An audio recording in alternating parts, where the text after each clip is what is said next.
what is happening? That was shocking to me, at least.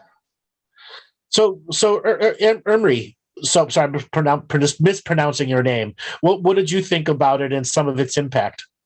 I will jump really quickly before Imre here to say probably he loved it because Imre loves violence. Embrace the moment. Yeah, look, I didn't know it happened. To be honest with you, couldn't possibly care less what Hollywood people are doing. Yeah. Couldn't possibly care less. I don't care about that. However, so you showing this little video just now was the first time I've seen it. Michelle mentioned it yesterday when we were on the phone or something, but I was like, yeah, I don't know what you're talking about. So I viewed it the few times that you showed it. My takeaway is, look, first of all, I do teach palm strikes. There's a good place in the world for palm strikes, especially if you're a shooter and you don't want to bust your knuckles. So that's on the positive end. On the negative end, I'm breaking this down mechanically, and he's leaning back as he's slapping. So, I can't. No, that's how you do a pip slap. There's a particular form that you have to pay attention to. You can't just you're putting the martial arts perspective in terms of the rotation and the pivoting into it. No, a pip slap has to be classically done. You got to lean back and extend because it's it not, and it's not supposed to leave a mark more than a half hour. That's the important thing of bitch slapping. And the most important thing is to slap and say, "Where's my money, bitch?" or Susan. Just slap. Where's my money, Susan? Whack. Yeah, I just think that if you lean back when you're trying to reach somebody, that's showing you something about your mentality or your psychology at that moment. And that to me is, I'm actually being serious here, studying, how people move during an engagement and that kind of thing. It shows, kind of a fear or a discomfort. I mean, he's not fully committed to it. So I don't know. They may have planned this crap. No, it was. It is totally. Yeah, Andrew, it was not. It was not staged. I had a friend working the Vanity Fair red carpet for the party afterwards and doing all the interviews, and we were texting back and forth saying, "Is that for real?" And he says, "Yep." Yeah. So all right. It was a real scenario. Sue LaRue, let's bring you in here. Have you on mute and have your point of view here on the bitch slap. Well, can everybody hear me? Yes. Working? Yeah, you're good. All right. I was kind of taken aback. First things first is the first time I've ever seen any kind of outtake from the Academy Awards in 10 years. So, I mean, I would have never bothered to even see the Academy Awards if it wasn't for this. So, like many people, I thought it was staged at first. But being half black, I noticed that that bitch slap and everything is kind of out of rhythm and everything. I'm the only ginger, that can actually keep rhythm. And half black, lower half, I know that he slapped like a white man, So that was he slept on the for Will Smith. He slept on the 2 instead of 1. You always bounce on the 1. That's where fun is. It's always on the 1, not the 2. Yeah. Like white man. That was a white man. Exactly. I am completely old school. I remember Rodney Dangerfield and Phyllis Diller and things like that, and the Academy Awards and some of the roasting that they used to do on the Dean Martin show and things like that. It was typical Hollywood to just cut each other down and cut each other's families down and things like that. And it shows you what snowflakes are sitting in that audience right now. It's almost embarrassing to say that they're fellow citizens. See, the biggest thing, Don Rickles. Don Rickles, like he would have been shot because Don he did it with so much love, but he could tear down anybody. I read after this show, go look at Don Rickles and you go, "Oh my God, he would not survive today." So let's get in Rosin. Sorry, your view and tactical view of the bitch slap. So I will join with Jeremy about. I am the person that least will care about what Hollywood guys are doing over there, and I truly believe, they're so hungry for attention, and because that Academy rewards are all their kind of activities right now, their ratings is so much down. So who knows? It can be staged. They are actors anyway. They can make it not look staged, but it was exaggerated for sure. It was exaggerated. Now, the joke, I consider that the joke was not appropriate. When it's a sensitive topic, you're talking about the medical condition of somebody. But at the same time, open marriage and all that stuff, he looks like he's under her thumb, and he laughed at the beginning, right? So then she looked at her, and well, I need to prove it was really exaggerated. In my opinion, it was funny. It means it's childish, like the entire thing, including the joke. I don't think the joke was appropriate as well. I don't think it's funny. I don't think that will drag too much attention. It deserves too much attention. Big deal. It means I don't think it's a big of a deal. Seriously. Since we actually exist like a humankind, and it's good the man to defend his wife or his family.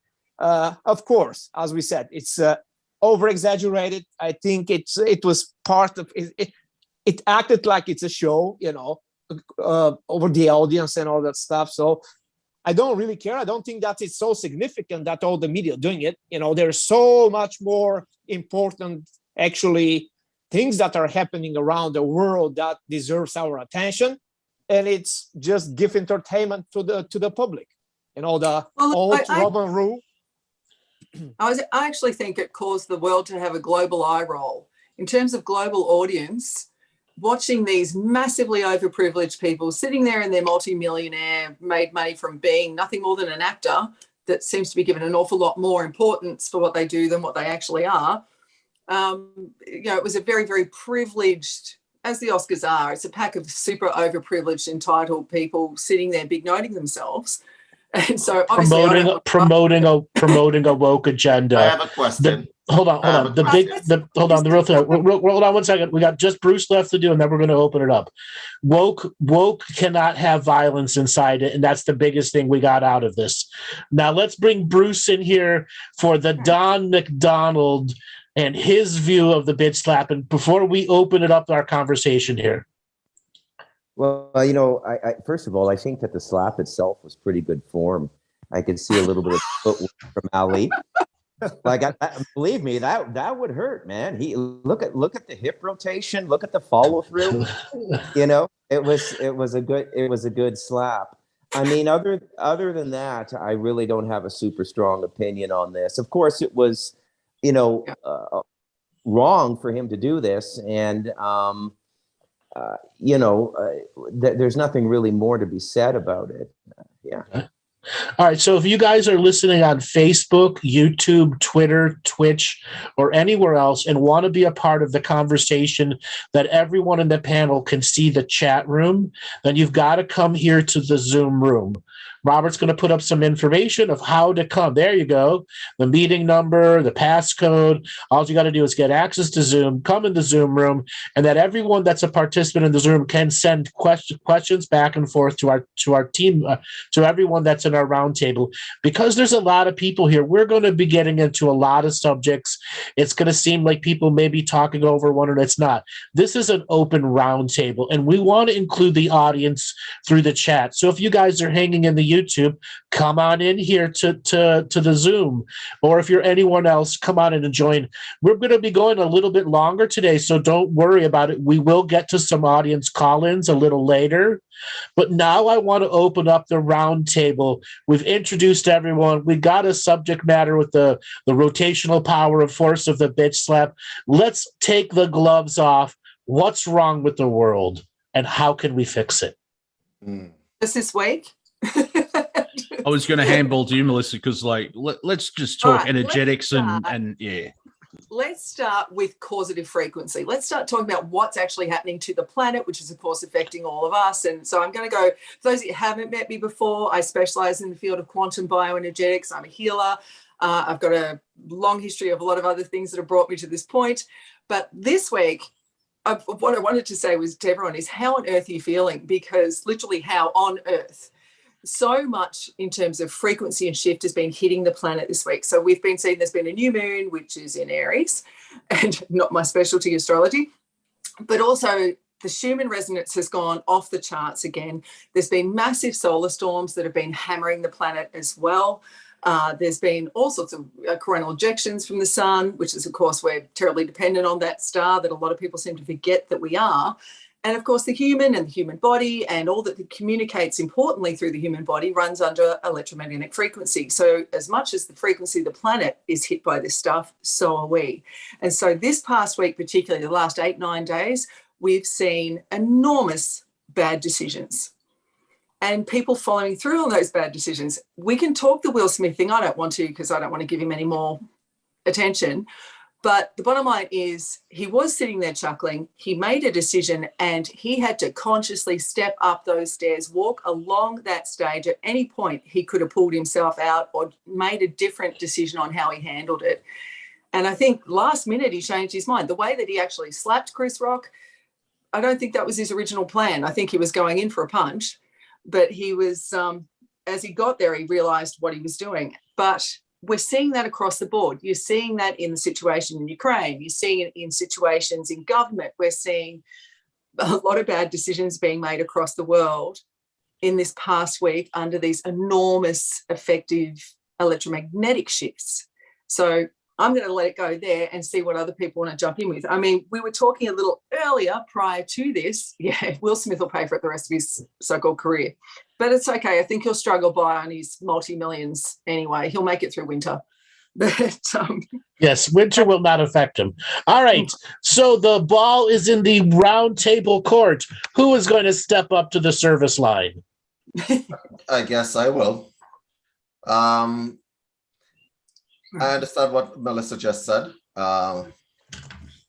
There's electromagnetic shifts. There's also some sort of insanity spreading, like, you know, COVID, right?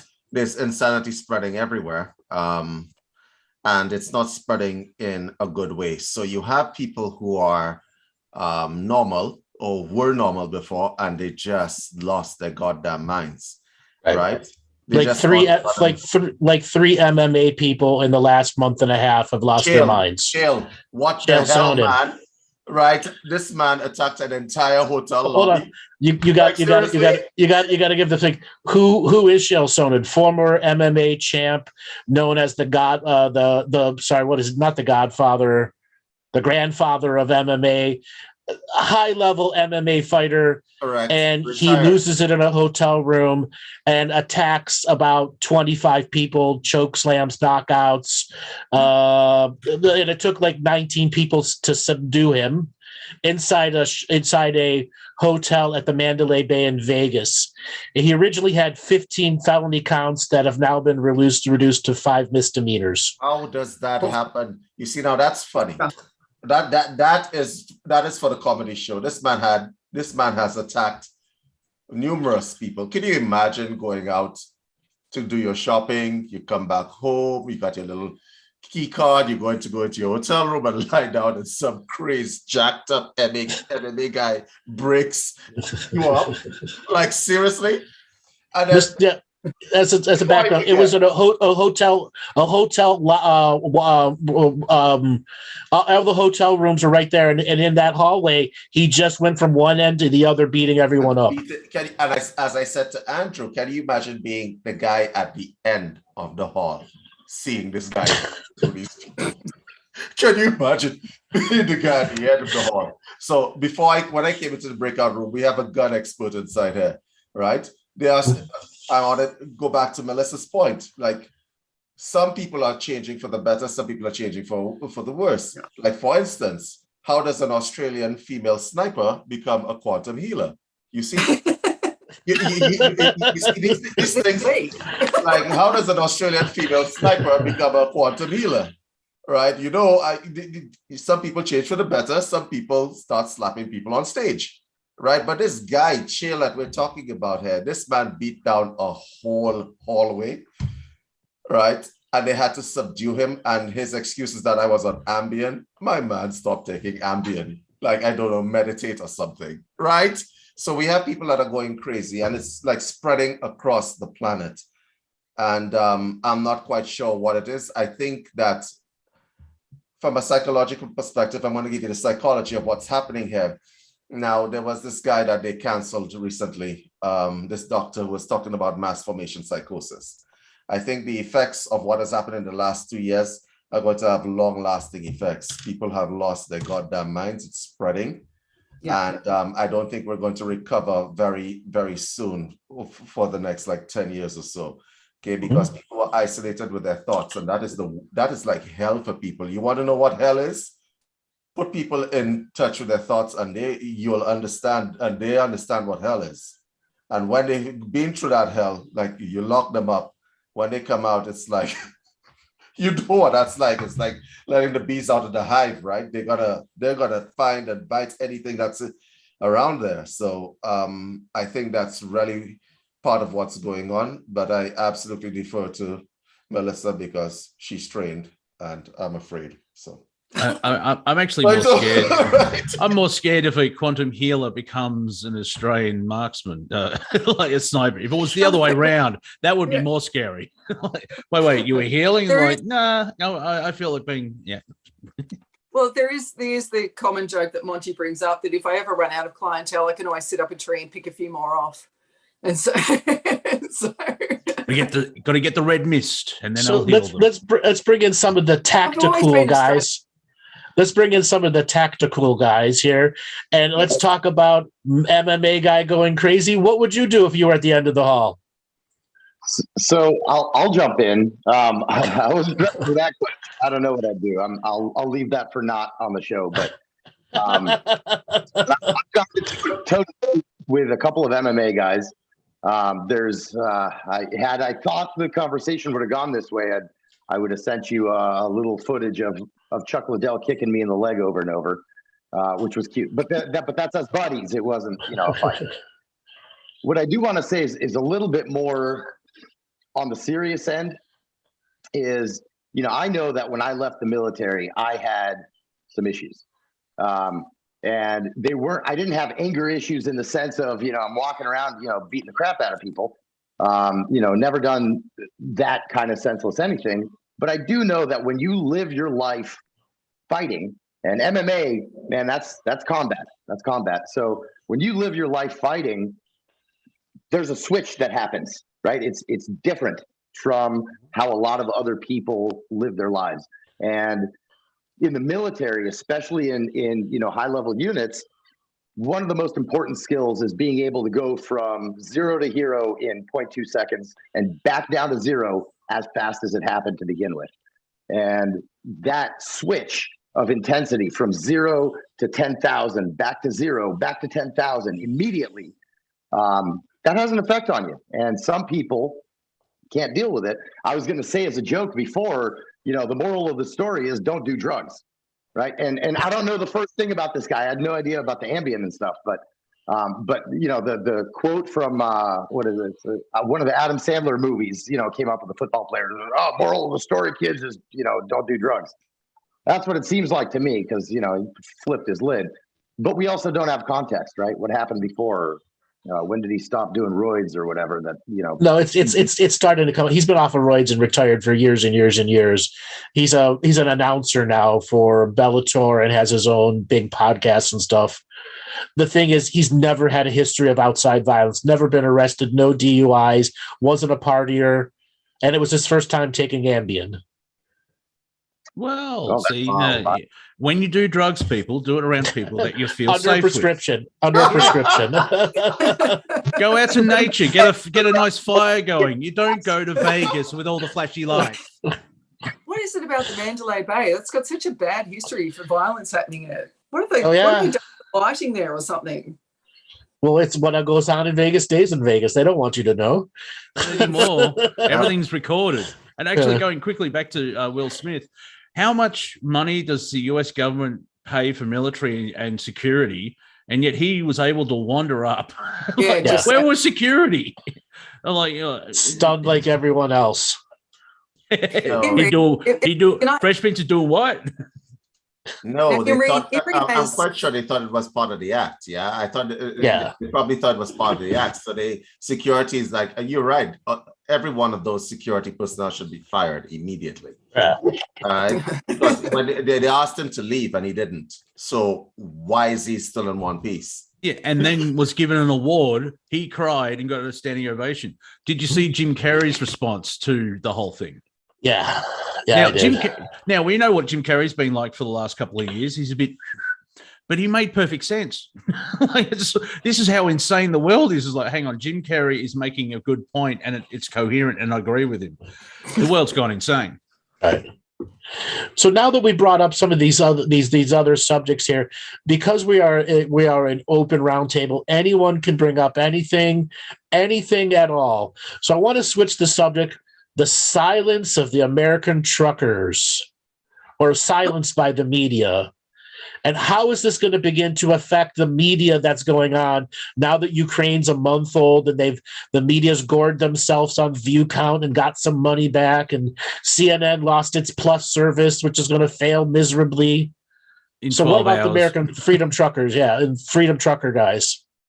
Well, so what happened to that? Because they were we were told there was convoys heading towards Washington. And then you brought it up, and there's like a month between. Well, it's still going on. It's just suppressed in our news. So I want to jump really quickly over there because that's kind of related to the previous topic a little bit. And just a question: is there actually a media that it's real news right now anymore?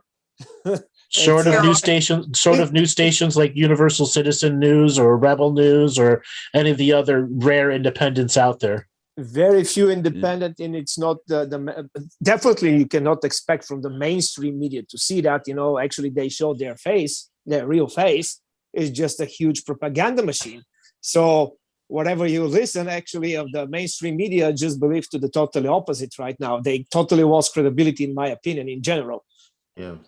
When every is so much, everybody talking about violence and all that stuff, and everybody's frustrated about the violence. Well, what actually the TV actually promotes all the time, what the computer games actually promote all the time, it promotes pure violence. So what else we can expect from like a social behavior in general in a humankind when that's promoted in any bit of our kind of a social existence there? We cannot expect anything else. It's programmed in our subconscious. It's existing in general, but people just do like, oh, it's violence, it's bad. I don't hear these people talking about the new movies. I don't hear that people talking about the computer games that literally indoctrinate the kids from a very young age. The computer games, they get bloodier and bloodier. Do you think that do not have an effect forming a young character? Of course it does. It's called social engineering. That's what it is. So we cannot, wondering what's happening. It's just part of a process, in my opinion. That's just my humble opinion, of course. You get desensitized to it. Like a 6-year-old sees 3 murders on television, or you got the video games, and the innocence from children gets removed because they've seen all this violence and everything else like that. Then you got the slap, which, what's going to happen now? Like, do comedians need to have a barricade like a band so no one can actually get on stage? And quickly going back to answer Andrew's question about the truckers, it's not in the mainstream media. I haven't seen it in the alternative media, and it's not on social media. It's not anywhere. Like there would be a video of like, look, there's fucking 18 trucks driving by. There's nothing at all anywhere. Monty, they took from the Canadian playbook. Okay. Yeah. And so what happened in Canada is that my friends who are lawyers, the Canadian government is facing several lawsuits, okay, because you arrested people at an event that was deemed legal. And so they're facing quite a few lawsuits, and the police collaborated and the media collaborated and shut down those truckers, right? And it was a very sad thing to see, because some of these guys, they come from around here and so on. And I can tell you that these guys, they're not violent guys. Like the last person you need to be afraid of is the guy who brings you the stuff to Costco and the guy who brings you the stuff at Walmart, right? These guys are not violent and they're not whatever, but Trudeau, and you see, I'm a hypnotherapist as well as a psychotherapist. And what was happening was that if you keep repeating something over and over again, they are terrorists, they are bad people and so on, and an authority figure does that, the people at the bottom, they just, like, the minds become softened because of it, okay? And so it was mass brainwashing. And the thing about it is when the media portrayed it to other people, like the global news and so on, people who were outside, they thought that these guys were bad guys. Come on, you have inflatable playhouses and you're calling these guys bad guys? I can't believe the cops, though. This is something that was unprecedented. I can't believe the Canadian police actually participated.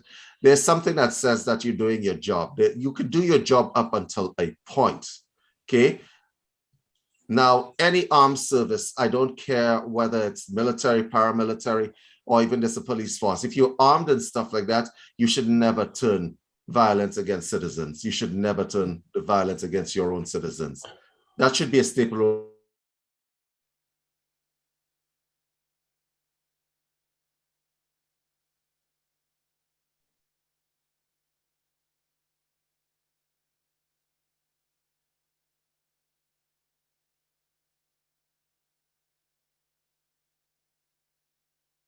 Hold on, folks. They'll be back in the room in a moment.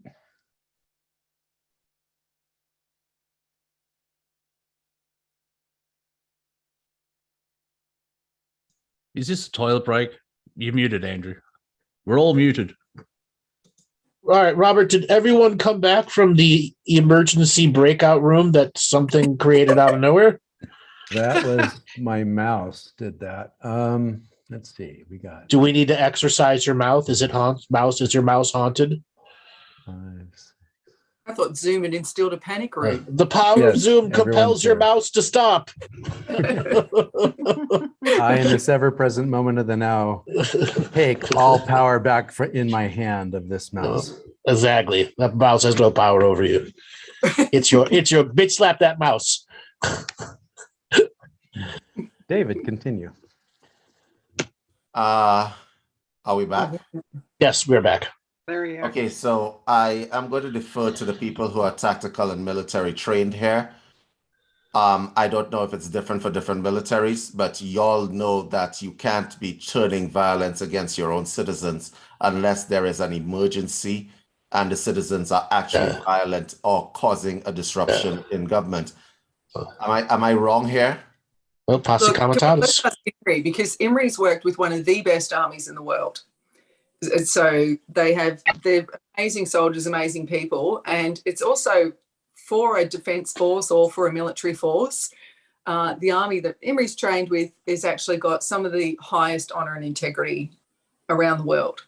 Mm-hmm. So I'm going to hand it to him because he's probably got a better person to talk about this. Well, thanks, Melissa. I appreciate the kind words. And you know, I kind of don't disagree. Not trying to be, you know, head up here or anything, but, you know, our situation back home in Israel is such that the military not only has the job of defending our nation in the sense of against foreign militaries, but we have a lot of problems that go on at home, you know, whether it's in the Palestinian territories or whatever. The army itself, you know, doesn't really work inside of Israel, except the fact that, you know, we all, you know, when you go home on leave or whatever on weekends, I mean, you have your rifle and your pistol with you because terror strikes randomly in Israel, right? Look at this week, right? We've had 5 attacks in the last 10 days. And, you know, it's been a really crappy little wave there. Yeah, the military is, you know, is not to be turned against its own people. The military is there to defend its people, but really, if you're looking at it realistically, globally speaking, the military is there to enforce the politics of that government. but not, not locally, hopefully, right? Not domestically. But it's really tricky when you do have to, and look, I wasn't a cop. I work with a lot of law enforcement. I train law enforcement. I worked alongside of law enforcement here in the States, but I was never a cop. So, I can't speak as a cop who has to work and deal with crime inside of our cities every day. But in a military context, working, especially in the Palestinian territories, for example, where, the majority of the population there doesn't want anything to do with the terrorists who we're going out there to hunt. And so you have to tread very, very lightly. I'm trying to kind of connect it back to here, even though, I think, David, what you were saying in terms of military, the military is not really being used on its civilians right now in terms of Canada and the United States. Except for the National Guard inside the Washington, D.C. Yeah, but that's different, right? Because the military there is not being activated, physically actively against people. They're being brought in to guard an area. Now, ethically, I'm not saying that was a good call. I'm not saying it was the right thing to do, but they're not committing violence against our own citizens, right? When police officers, like we saw there in Canada, trampling people with their horses, that are truly quietly, not quietly, but calmly, peacefully demonstrating. Yeah, that's some messed up shit that 5 years ago, if you would have said, hey, this happened in Canada, you'd be like, dude, you're insane. Pick any other country in the world. Yeah. That might. Well, the thing about DC is that they wanted people to turn up, and that's why the National Guard were there, because they believed that January 6th will happen all again, because everyone's a white supremacist and they'll start taking over the country, and there'll be mass rioting and everything else like that. Unfortunately, it's the right, and they don't do these things. It's usually the left that burns everything down. And it's strange, though, 35,000? What was the number of National Guard around the Capitol for the most popular president in history? 81 million votes. Like, it doesn't make sense. If you think you're beloved by the people, why are you hiding behind tens of thousands of troops with an 8-foot wall or fence? Because the love of the people. I want to jump here because several days before, we had that chat with Sue LaRue, and he had a very, very constructive thought. It's just right on point about law enforcement and what actually they need its duty to enforce. So, Sue.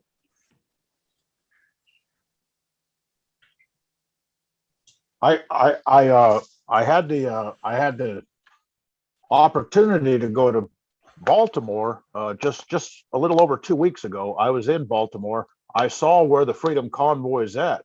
If you know anything about the DC belt, the Washington DC, and what they call the inner beltway and outer beltway, it's 395, 495, 695 goes all the way over by Dulles and Baltimore and everything like that. That's where the Freedom Convoy is at.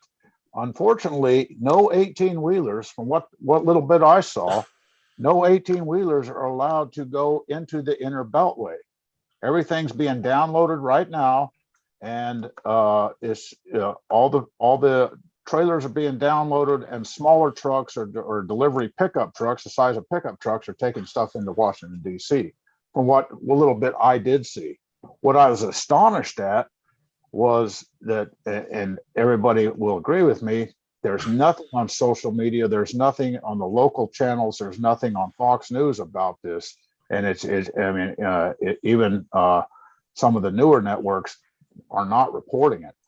And I think what's happened over the last couple of years with this COVID pandemic, and we've got people from Australia here, we've got people from Europe, it's a global thing. And looking back on my life, 2.5 years in Baghdad, I feel like a useful idiot now, because our government has become very capable and very professional about suppressing any kind of bad media. That I saw it in Baghdad all the time, other than some flash drives getting Baghdad to Al Jazeera. the U.S. Army and the media were very good at suppressing all the stuff that was going on in Baghdad. And I see the same thing in Washington, D.C. And this kind of goes all the way back to the Will Smith thing, where what we saw on January 6th was a bunch of American citizens going into the building that belongs to them, right? And Congress acting like they were being overrun. And I didn't see anybody armed or anything like that. And unfortunately, a young girl who was pushed into the door by an Antifa activist, and she was shot, and that's what everybody remembers. And that is basically the right-wing bitch slap like Will Smith did. Everybody thinks that was so violent, when you can turn on the news on what happened on 23 cities the year before, and people were getting their heads kicked in, and people with wrist rockets and BB guns and things like that, and actual shootings going on. So the one good thing that did come out of all this, I think, was we saw the UN's finally getting together, and NATO got together, did the NATO summit over there in Poland, and I was very proud of that woman from the parliament from Germany. She actually stood up and told Trudeau in no certain terms that he was a dictator.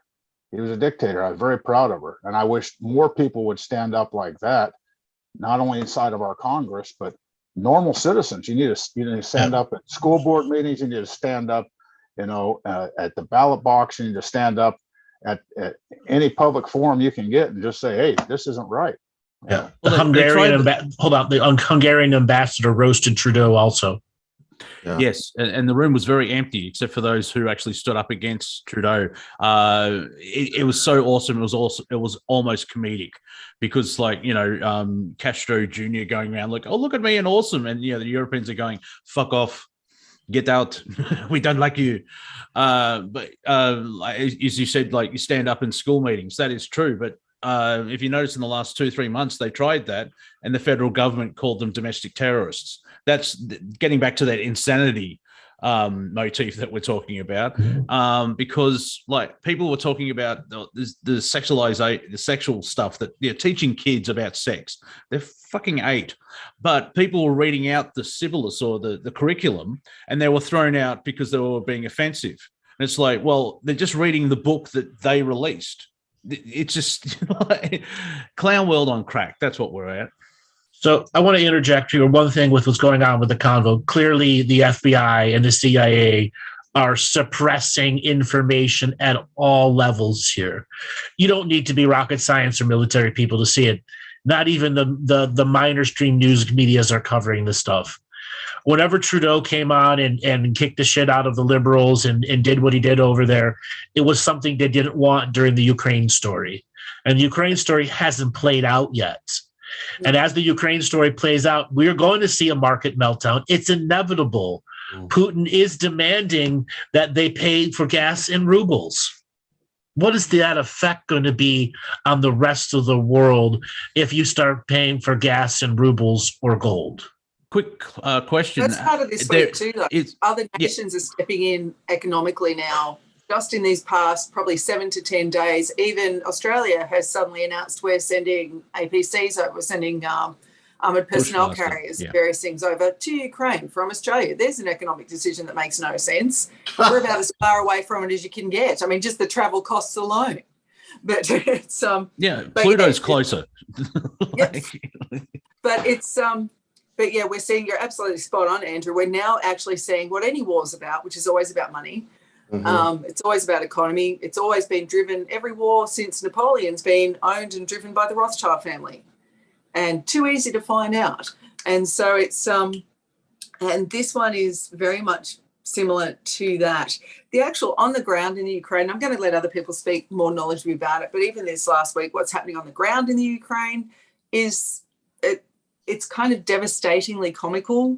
it's just this massive comedy of errors happening where people are dying horrible deaths. People are, we're seeing the people on the ground paying the price for utter ineptitude, not to mention poor forward planning on Putin's part. And still yet globally, the rest of the world's still trying to convince us. It's a bit like the whole COVID thing. There's still this, no, you should still be afraid, even though a virus only evolves to become weaker and has. It's similar to that at the moment where they're trying, the rest of the world and the governments are saying, we're pouring money into this now just this week.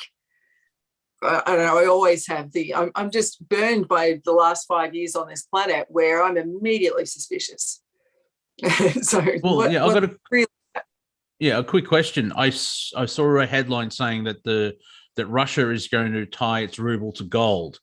Did that happen? Is that true? Is anyone else saying yes, but it hasn't happened yet. So they set up the system to pay in rubles first, and it appears India may pay in gold bullion. That's a serious problem for the rest of the world. It is. Mm-hmm. That is a serious problem. And if you look, the ruble. Why are we acting like Russia can't be self-sufficient if it wanted to? What are these sanctions about? Like McDonald's pulling out of Russia? But seriously, are we having this kind of conversation? You're gonna pull McDonald's out of Russia. Yeah, you're gonna hurt them that badly, right? Because David, it's just going to turn into a utopia. It's basically all the social engineering and all the shit gets out of it. And I think so. If the ruble is attached to gold, does that mean the ruble's the only real money on the planet at this point in time because it's backed by something? No, it's not backed by anything yet. They haven't actually done it.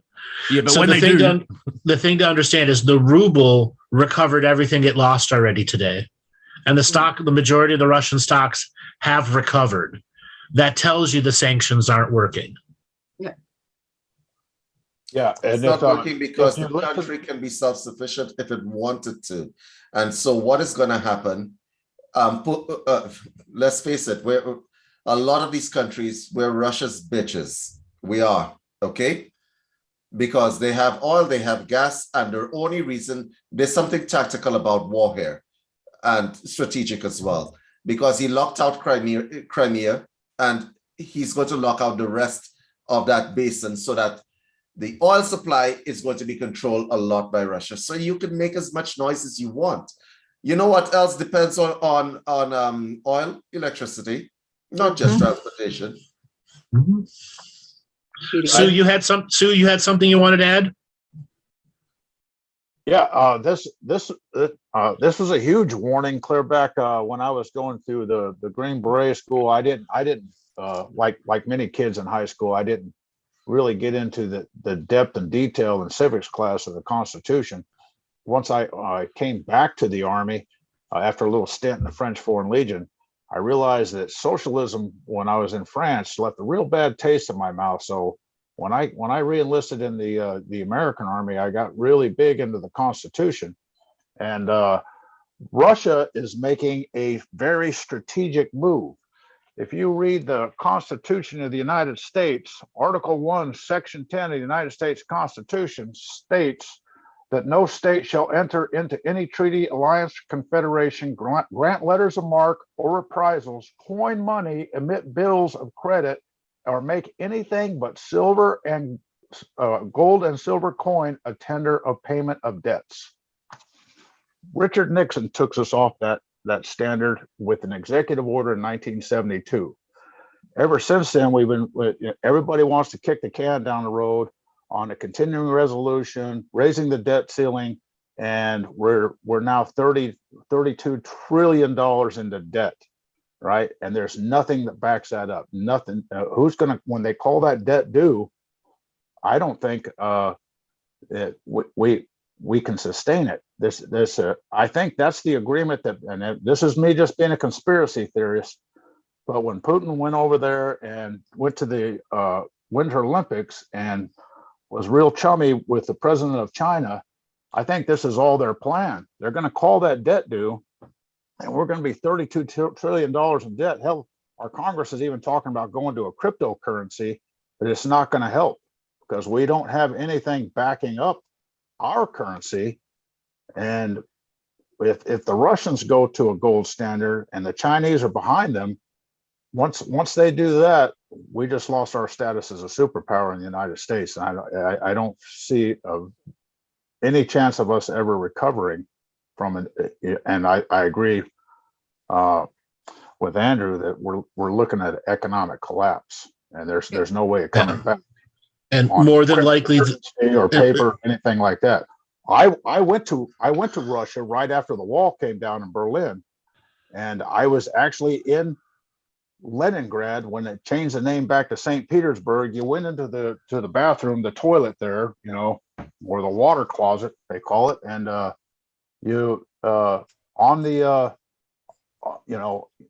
there wasn't a toilet in there. You just kind of leaned over a hole and everything, but in a basket right next to there was the Soviet Union Russian ruble. That was your toilet paper. It was worthless. I think we're going to see the same thing coming to the dollar if these guys head towards a gold standard, either Russia or China.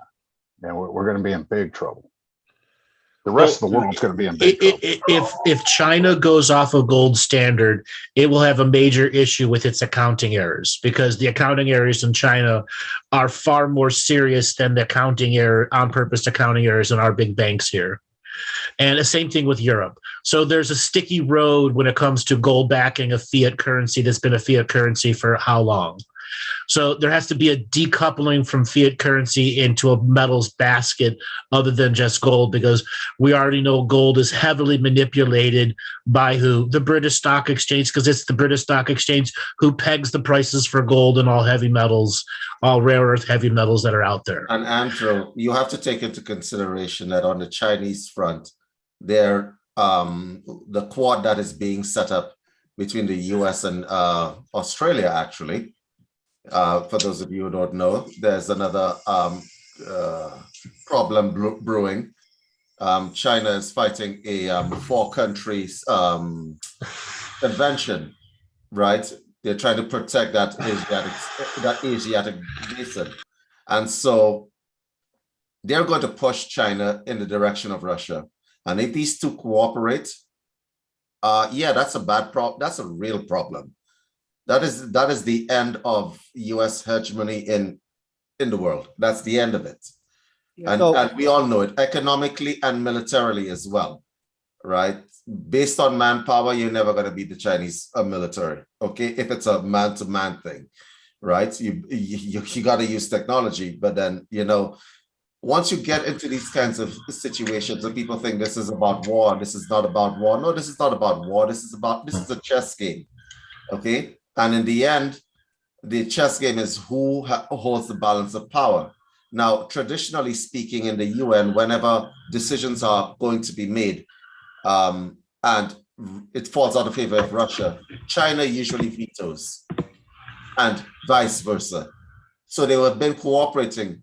But the fact that Putin is actually courting the Chinese leader means that's a bad thing for everybody, right? Which is why Biden is trying to meet with China to try to get them away from that kind of thing. But they have the other issues because China is now pressing their claims on the Asiatic basin and Taiwan, and they have their issues as well. These are the kinds of things that it's very connected, but everybody's pushing their agenda. And at the end of it, everybody suffers. So economic collapse is imminent. I want to add one thing about the Chinese military. The failures we're seeing in the Russian military, their inability to create logistics, the maintenance of their things, and the corruption at the generals to the brigade level is so serious. You have virtually incompetent fighters and conscripts. The Chinese Army, Air Force, and Navy is no different. What is the last war that gave them veteran people who have veteran tactics? None. I think debate. Andrew, I think everybody's missing the point. What is the basis of war, right? Money. Exactly. It's the transfer of wealth from one society or one culture to another by violent means. And that if you go all the way back to Sun Tzu or some of what we study in the Green Berets as an insurgency, if you can do that without violence, if you can do that through economic collapse, and Lord knows I've seen several of them, and I, Melissa and I both went to Somalia, and Somalia is a great example where there's no currency can buy you anything in Somalia. And when you have an economic collapse for 10 years, people don't get educated. They got pictures on the walls of where this is a grocery store, this is a hospital, it's murals on the wall, and the entire society collapses, right? Because anything that would back up or be used as tender for the exchange of goods is worthless in Somalia. Yep. I've seen the same thing in Turkey. I remember early 90s in Turkey trying to exchange $100, and they gave me something the size of a backpack to go around and spend money with, because the Turkish lira was so worthless compared to the dollar.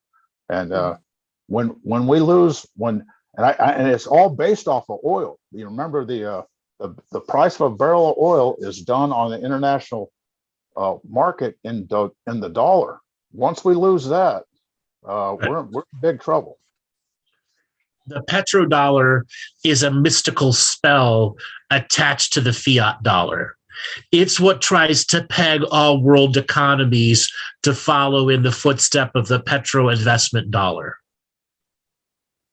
Now, that petro investment dollar has never been audited by the Fed, and I believe it was Ron Paul that wanted to audit the Fed.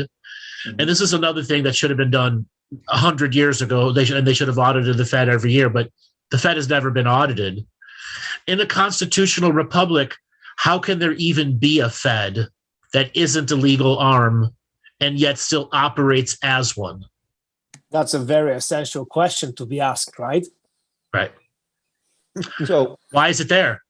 We know it's there for corruption and creation of the petrodollar, but we have no power as a voting republic to even demand it out of our Congress and senators, because they won't do it. So look, what I think maybe we want to look at this from another angle, turn it around 180 degrees. For me, it's pretty easy to answer what Putin is doing. He's trying to prevent sophisticated military equipment from landing on his borders. It's pretty transparent to me what Xi Jinping is doing. He's trying to rise up and have the Chinese people take their proper place in the world after literally millennia of isolationism. I think the real question this roundtable should tackle is, what the fuck are we doing? What is this liberal elite in the West doing? Where are they taking us? I understood what Trump was doing.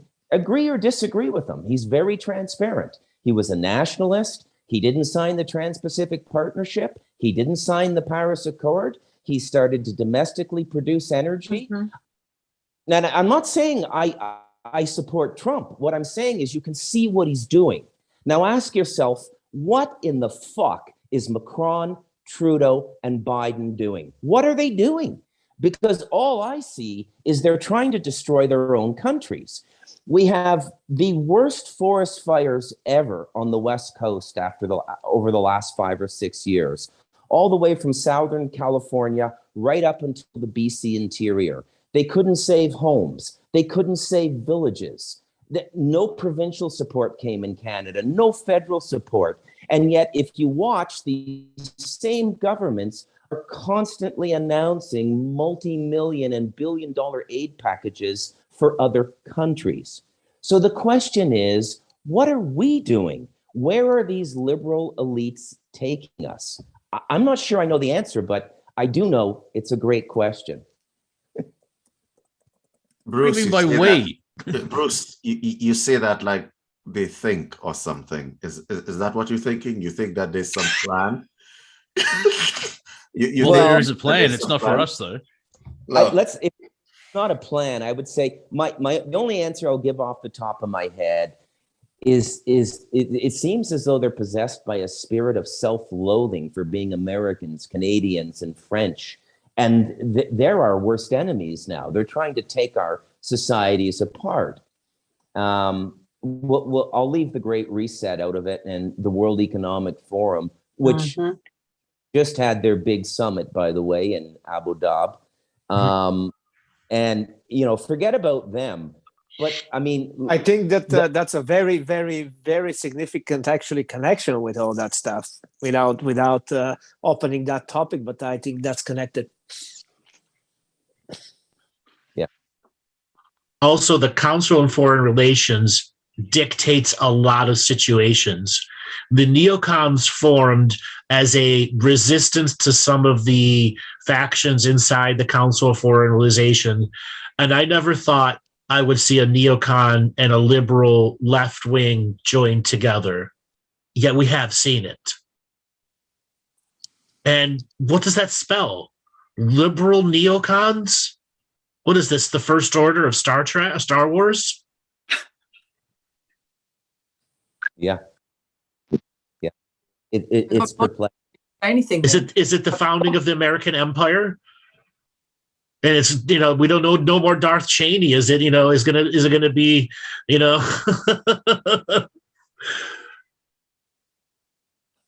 or less they're those pushing. of us that spent our adult lives in the military.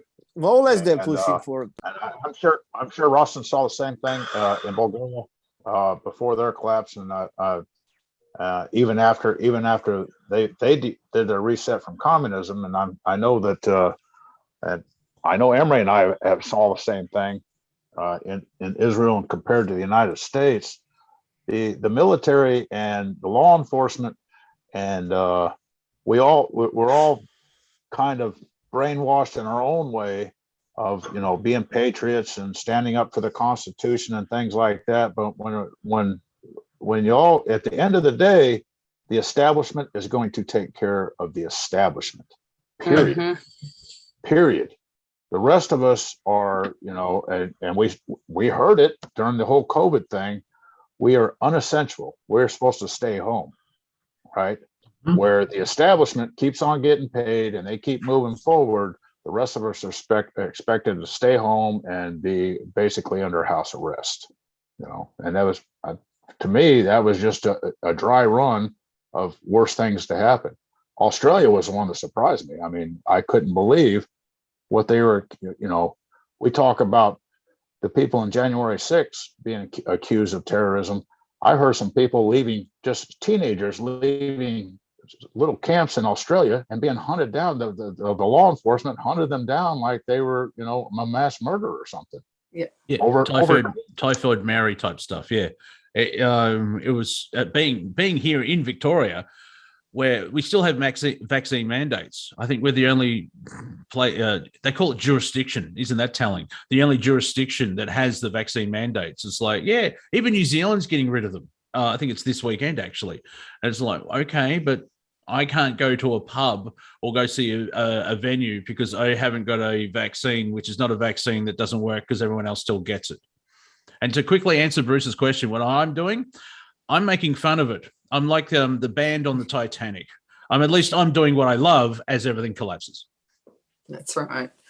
No, you're right, Sue. In Melbourne, the police here, I think the police in Victoria and Australia were the first to absolutely go off the rails. And no longer did you feel safe saying to your kids, if you're in trouble, look for a policeman. It was more, kids, if you see a cop, run. That's what it's become in Victoria. The police came out in full riot gear to peaceful protest and started firing rubber bullets into people's foreheads. And it was just, and that without was kind warning. of before it's happened anywhere else, Canada or anywhere else. This is what I was saying earlier. You can't look. If you are part of law enforcement and you are being ordered to brutalize people, you must do your job. I understand that. But at what point in time, like what happened with the Canadians trampling people with horses? What are we talking about here? Like, if you saw this stuff, right? Like Canada has gone back to third world status. How are you dealing with people like this? And for that matter, just so that we're clear, whether you agree with Trudeau or don't agree with Trudeau and so on, this man was asked to speak to the opposition. You're a politician. You're supposed to stand up and say, okay, I'm going to speak, be the bigger person and take the higher road because you're supposed to provide an example. You don't dismiss people who disagree with you as terrorists and refuse to speak to them. These are your own people. This is not a foreign power invading you. Hello, right? You're refusing to speak to people? Like what is that about? And everything in the name of quickly, democracy. before we go any further, everyone, I'm afraid I'm going to have to go. It was always predetermined that I was going to have to leave the show early today. I want to say thank you to everyone. I want to say thank you to the chat room, because the chat room has been keeping the comedy alive. I'm sorry when people talk about serious things that I've had the giggles, but the chat room's been awesome. So I love you guys. If you need to find me, melissahawkinghughes.com, you can always find me. This is an amazing conversation. So let's go back to that, because absolutely what's happening in so-called law enforcement, I mean, we could dive down that so big. Please do follow up on how wrong that's going. And thank you to this audience, because I tell you, you guys give hope to the human race. Maybe this should become the new media. That is our intention. New media. All right, Melissa, take it easy and have a great day. Have a good sessions. Yeah. If I could just hold on. Let Rawson finish what he was going to say. Yeah, it's all that with the pandemic and everything, all the weirdness that we actually witness all around the world. It's kind of raises the big question: is that understanding of the modern democracy, because it was proclaimed that it was the name of democracy? If that's the face of the modern democracy, thanks, no thanks, because I know exactly what that looks like. I have some experience from the past, and I see the same patterns over there. If that's the democracy, we just saying it in the wrong name. Yeah, it's mob rule. Basically, that's what I like about the Constitution, where it's supposed to be, if anything you put in a law, it doesn't affect one person the wrong way, then it's unconstitutional. But is it Thomas Jefferson? Democracy is two wolves and a sheep discussing what's for lunch, and it's just mob rule. And like here in Victoria, there are people like, yes, the police are doing their jobs, but they went a bit too far. It's like, well, that's very close to I'm just following orders. Now, the justification, their justification, not mine, is the police are like, well, I have to earn money because I've got a family and I've got to put food on the table. And there's slight irony because they're attacking protesters who don't have money to put food on the table. And it's such a clusterfuck. Can I raise my question? The Nazi soldiers followed orders. Yeah. They just follow orders. So is that justify the action? You know, this is where every single individual is supposed to have the ability of critical thinking. What's moral and what's not? It's the value system. I think that's beyond any kind of government or law. It's the moral law. That's what's supposed to govern us. Yeah. And the moral minority is trying to run us through mob rule. Or the amoral minority, however you want to twist the semantics of the minority with a mob voice. Andrew, I want to say something here. I was 7 years old when I was tear gassed for the first time. Okay? That was back down in the Caribbean, when the US had this Cuba. Okay, when they were fighting over who was going to control this thing. Let me explain to you what that has done in terms of my mind when it comes to police and law enforcement. Basically, the teachers in the country were not being paid, so they decided to hold a protest. It was a peaceful protest. The police blocked off both sides, both exits of a boulevard, and tear gassed the middle. So I have seen these kinds of things, right? And I am saying to you that there is something, what I saw in Canada in terms of how the police were acting to these people. As an example, Canadians have this, the cliche Canadian thing is that you bump into a Canadian, the Canadian says sorry, right? They're extremely polite to a fault, okay? When it is that they are claiming we want to be peaceful, and you approach them like that and you refuse to talk, you're not only tarnishing necessarily your reputation, you're tarnishing the reputation of the entire country. And so that's why a lot of Canadians are actually really upset with this man. But forget about this aspect here. When you're talking about how law enforcement is supposed to operate in that particular situation, you have a job to do. You use the force that is necessary to get your job done, right? Going over and above that standard means that you are actually at fault for whatever happens. And obviously, law enforcement in Canada and North America has protections. I understand this concept. It is necessary for them to do their job. But the force that is being used, everybody's going crazy, even law enforcement. Andrew, you can see that, right? Now, the biggest question is, what is their job? Define their job. Their job is supposed to be to maintain law and order, to serve and protect the community. The community, not the group of politicians. Right? Not the group of politicians. Correct. Exactly. And if these politicians do not care, changed there. If the politicians don't care about the community, then who you're supposed to support at that point? And speaking of which, that you're being tear gassed because, it's supposed to be a comedy show still. Yeah. Imri actually do that for fun. He liked to be tear gassed. He love it.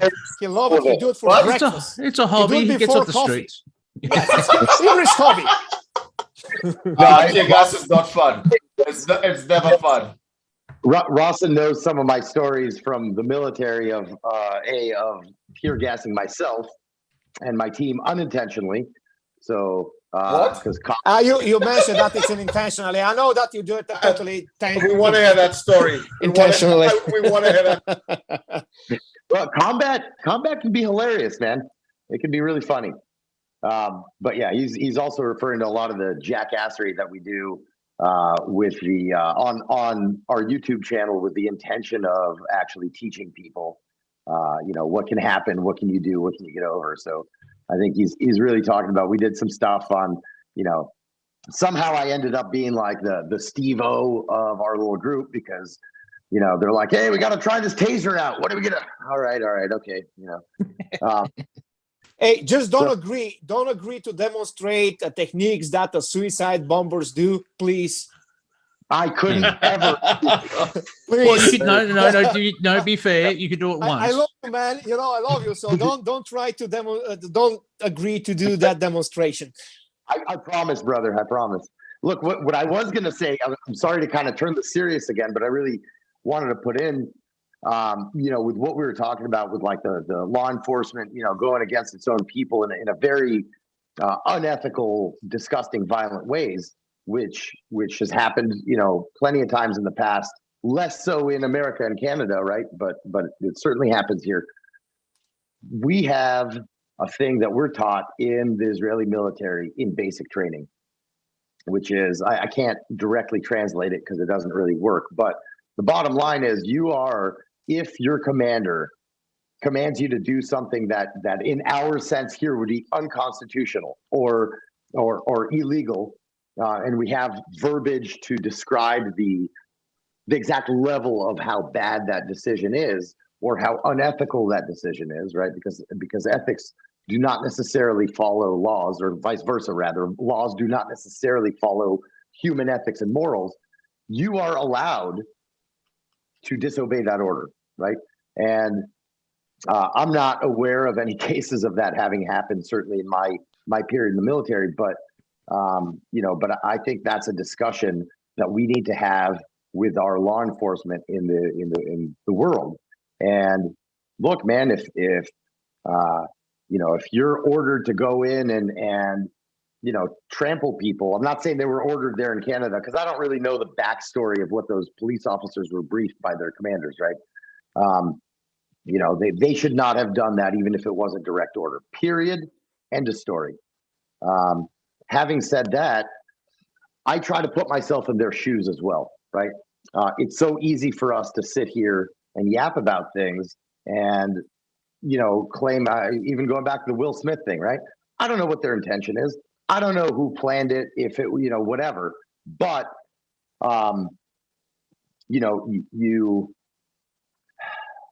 you're in a position there. I'm going back to the cops in Canada, on the horses.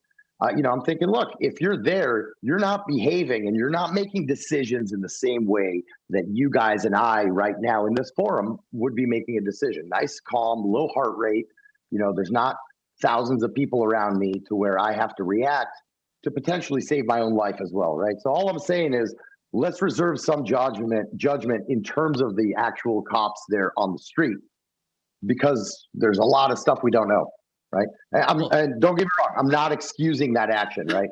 Oh, no. Well, who knows what they were told? Because if they listen to Trudeau, the people with the bouncy castles, they're terrorists. And I'm like, really? Because you saw footage where it was like a carnival or a state fair. And then the police come in. Well, here in Victoria, when we had it, most of the violence that started was from the police side of things. But also, who knows what's being told? Because if you go against this order, we'll fire you. There could be threatening for their pay. I want to, I can't remember how to do it, but I'll add into it as well. If you look at what the United States has been doing to whistleblowers, how because I was going to bring that up. In military, there is a way of if it's an unethical, legal's the wrong word, because the Holocaust and slavery was legal, if you follow. Legality and ethics, they can be something total. They can be two different things. Totally. Yes. Totally. Yeah. I think ethics are the core.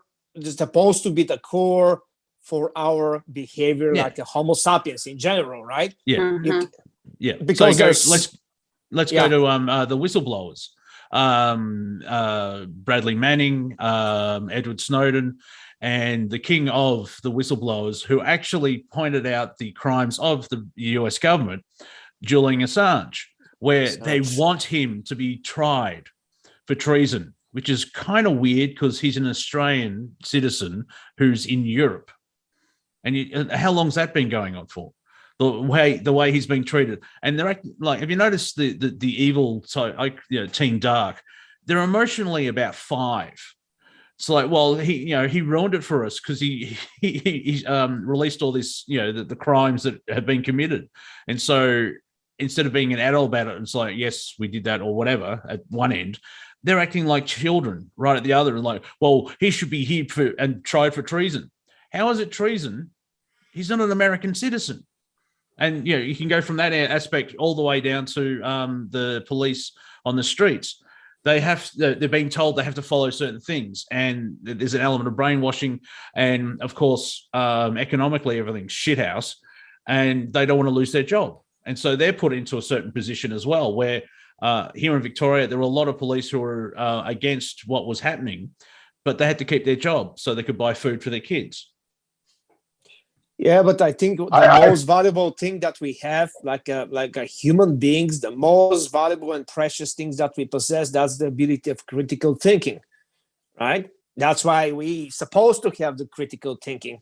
You need to stay informed, and I think it's duty actually to search for different source of information and to actually make decisions based on your own judgments and values, not to be just to listen what we've been told. Because at that point, you're not a Homo sapiens, you're not an intellectual being at that point. You're like a machine.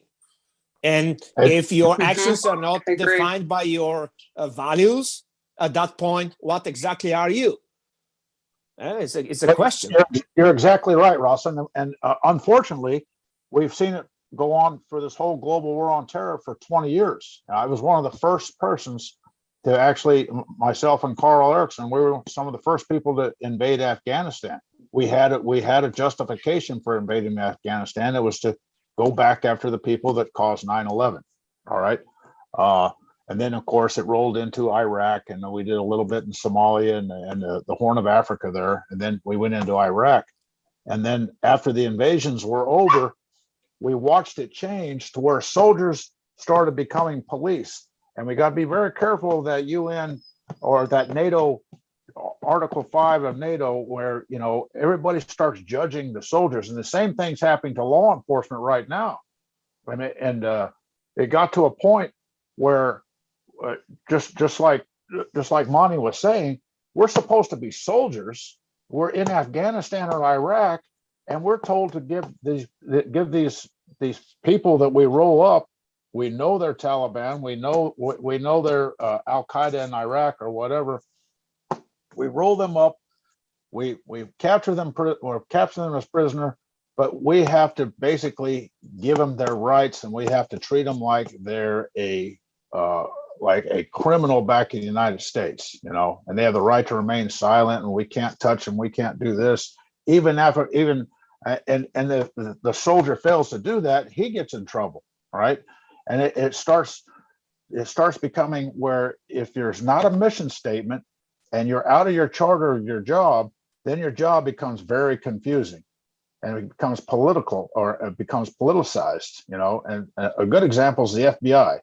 What American trusts the FBI now? I mean, when I was a kid, I looked up to the FBI. If the FBI came knocking on my door right now, I'd be trying to run out of the country. I know they would just use anything that I said against me and say I lied to the FBI, and I'd be in solitary confinement and not allowed to talk to a lawyer for a year. I mean, and it's going that way from soldiers all the way to the law enforcement. And you look at the Democratic Party, the ones who had slavery, the ones who started the KKK, they fought against women's suffrage. They're the ones who had, you know, segregation and stuff like that, and they twisted around so completely that now they're the upstanding citizens, and those of us who and our families who fought against that kind of stuff, we're the bad guys now. And I think it's becoming with more frequency and at a faster pace. It's just confusing the entire issue on purpose to break down the moral structure of all of our democracies or free countries. Well put, well put. With this, I want to bring forth another idea. 250 something years ago, we had the Revolutionary War, and it started with a set of documents.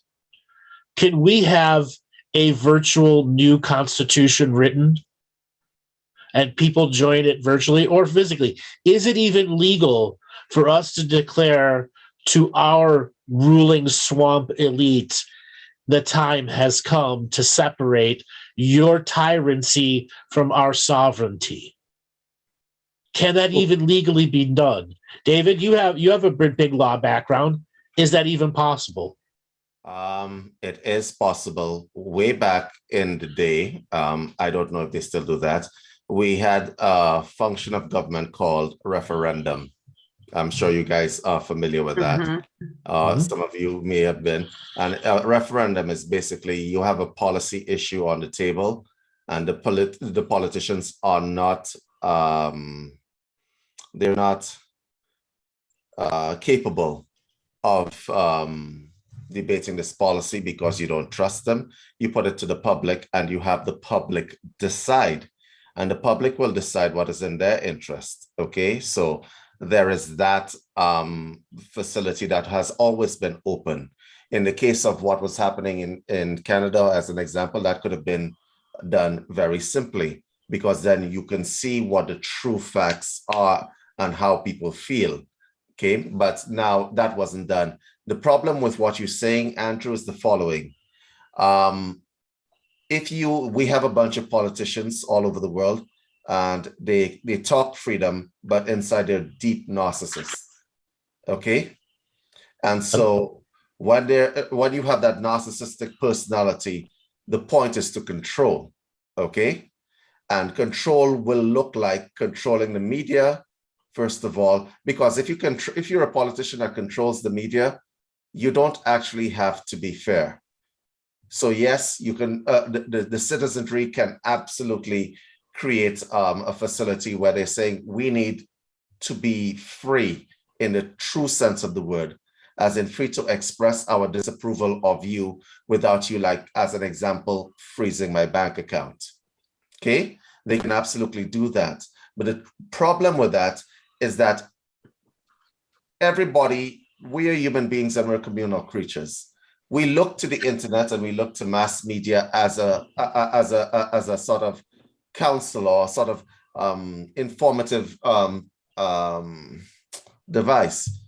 And so if a politician controls that, he can tell you that this is how you feel. Okay, so yes, the time has come for something to be done, but a global by the media. Right. A global constitution. We, the people of the disunited nations of this world, under these articles, begin to declare to the local tyranny governments, we rescind our citizenships and join the global citizenry. And Yes, they dictate to the people. Man, come on. Right. Like you have, and here's the thing. There used to be a time when the left was like all about country and so on, and the right was about commerce and so on, and there were these stereotypes. Everything has become one big ball of narcissism now, right? Mm-hmm. And the real problem is the actual politicians, because I want to say something to the entire panel here. When you are all of those world governments and all the voters in the world, it comes down to the lesser of two evils. Can you remember a time when you voted for somebody because you actually believed in them? You remember the time when you voted for somebody because you liked their moral standing and so on? Now it is, I just want to avoid the other guy. You feel me? And so everybody's like that. So it's the lesser of two evils. And in the US specifically, and I'm going to point to you guys, it's always the lesser of two evils. And it doesn't matter if somebody may be morally corrupt, as the gentleman before was saying. I don't know his name. It used to be, I just want to avoid the other guy. The Obama Clinton thing, I just want to avoid her. Understood? And then you had the next election, I just want to avoid this person. And everything is just a backlash. And the polarity that is set up by the media, where you have people making people fight against each other. The problem is, Andrew, with what you're saying, is that you would have to get the people to come together and say, we've had enough of this shit. I don't want to hate my neighbor. I don't want to hate my neighbor. My neighbor lives across there. He may have different views from me, but he's absolutely entitled to do so. Right. But that's not what is being portrayed. And so to get the people to come together to do this, that's the hardest thing ever. Sure. This is why it has to use global marketing techniques. The only technique we have available to us that they give us power in which to do what? Pay to play. Now, that's the truth. All of these other systems out there, there is no enforcement for the will of the people. The will of the people is a sham. It's a myth. It was never real to begin with. Okay? The very founding parts of our Constitution are nothing but a spendthrift trust. It was to take on a debt to make sure to fund a revolution. Where did that debt get paid to? We already know that all the wars go through the debt. If we as educators begin to educate people and the potentials of how to get out. So we're talking about the founding of the Constitution, its original intentions before there were the sellout situations in which where the debt had to be paid, because the bill always has to be paid. Now, when it comes to this fiat debt, if you had something that was like an example, a preamble to a global constitution, where you have an internet bill of rights attached to your human bill of rights, you have proper tax laws that are written without loopholes for the specialists, and truly an equal system, as well as the courts being completely restructured so that the laws that Congress or the global Congress write are so clearly defined that you don't need 2/3 of Congress to repeal something that was written wrong on purpose. Andrew, Okay. can I speak to something? Sure. It's interesting. We talk about the Constitution being the document for the people, but we're facing something different. We were supposed to have the information highway, the media, so that we could express our thoughts without control. Now that's being controlled now. We're being taught how to think about, our own rights. And now we've become a global anemic society. around the world. And basically the world has become a planetary Earth hospice, where it's just accelerating, and it's going to keep accelerating. If the people do not stand for their own constitution in each nation, we're going to keep blaming somebody, but we've got to bring the right back to our own nations, and we need to come together globally. There are leaders out there that are putting peace initiatives. I was involved in one of those, to keep weapons out of space. I won't go into that, but that's what we were doing. But when you're dealing with other leaders trying to control the global economies, oil and gas, gold, whatever, the fiat, we need to understand as the people, what does it mean? What does the Constitution mean for everybody on this planet? And there's the element as well of how do you defend that as well, so it doesn't happen again, like the space thing. If one weapon goes up there, the whole thing's changed, because you need to defend. I'm thinking and speaking at the same time, but that's my thought. But you understand where it's the defense. Yeah, I want to say something here based on the legalities, international law. Now, you have the UN Declaration of Human Rights, and we did this on the last show where I brought the document to show you guys. There have been blatant breaches of that document worldwide. Okay, nobody pays the piper here. Okay, that document is supposed to be an ironclad document. And thank you, Monty, for the last time I was on the show, when you said to me, the man with the stick does not care about your piece of paper. Yeah, that's where we're at. Yeah. The man with the stick does not care about your piece of paper. And you should teach law school, actually. Like you should have been my professor, right? Because that actually had me thinking, and I'll tell you why. Because we went through every article of the UN Declaration of Human Rights. Now that document is broken up and it forms the constitution of most of your countries, right? That's the basis that they use to create their constitutions.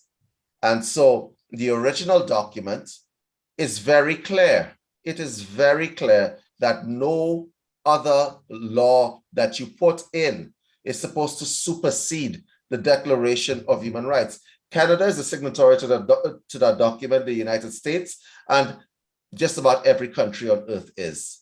So when it is that you countermand that document by creating laws, you're already in breach of that document, but nobody's going to be held in account. This is the real facts of where we are in the world. So if you guys are thinking that law will save anything at this point, no, it won't.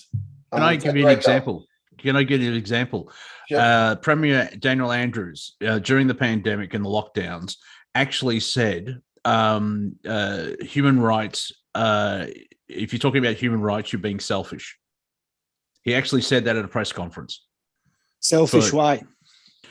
Well, he wanted total control, and he was fighting a disease, and this disease will hunt and kill you. And we haven't seen that disease do that.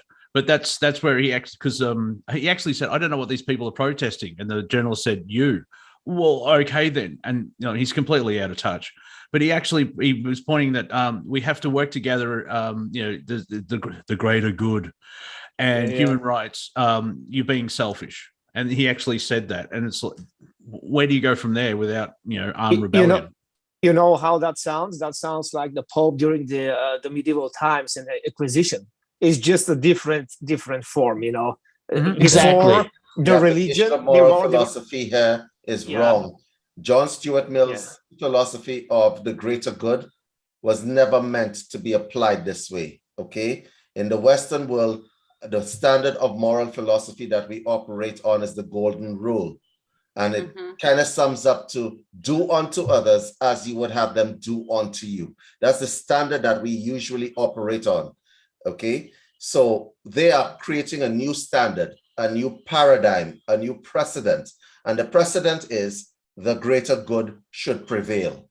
Once you listen, once you put that standard in, that means that any emergency that you find yourself in at any point in time, then human rights can be suspended.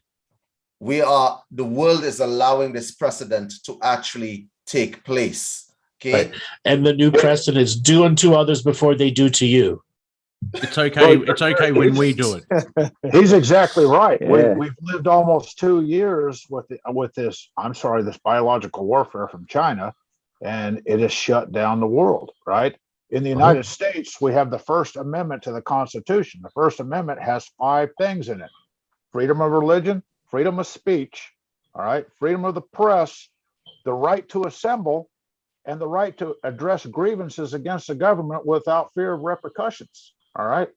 All those were stomped on during this pandemic and for the greater good of everybody. All right. And they were basically taken away from all of us. I'm still an optimist. I think in the United States, the next amendment to the Constitution should be term limits. Because if you notice, it's the establishment. For example, here in the United States, if a man gets elected to Congress, he can go serve in Congress for 2 or 4 years. He goes back to his district a millionaire. There's something wrong in that. I think we should have term limits. I have to weigh in here. Absolutely no retirement from the government. I have to weigh in. When you mix the judiciary with the, sorry, go ahead. No, the big question is that people needs to be very sensitive about that. Yep. You know, that people must be very sensitive about it. And sadly, we do not witnessing that. You know, the entire First Amendment of the Constitution, it was gone, it's still gone. And people are not sensitive about it. They cannot understand that's a you know, it's a threat. It's really one of the greatest threats in general. Yeah. We can't let the snowflake Karens mob rule have power anymore. Is it snowflake Karen? They're just trying to change the moral philosophy of the Western world. And once that changes, I'm telling you, Andrew, this show that we're having here right now, it can be deemed not good for the moral good, the greater good. Right. The moral minorities rule. You know, let me jump in and say something that's going to really piss off the whole internet. The internet. Awesome.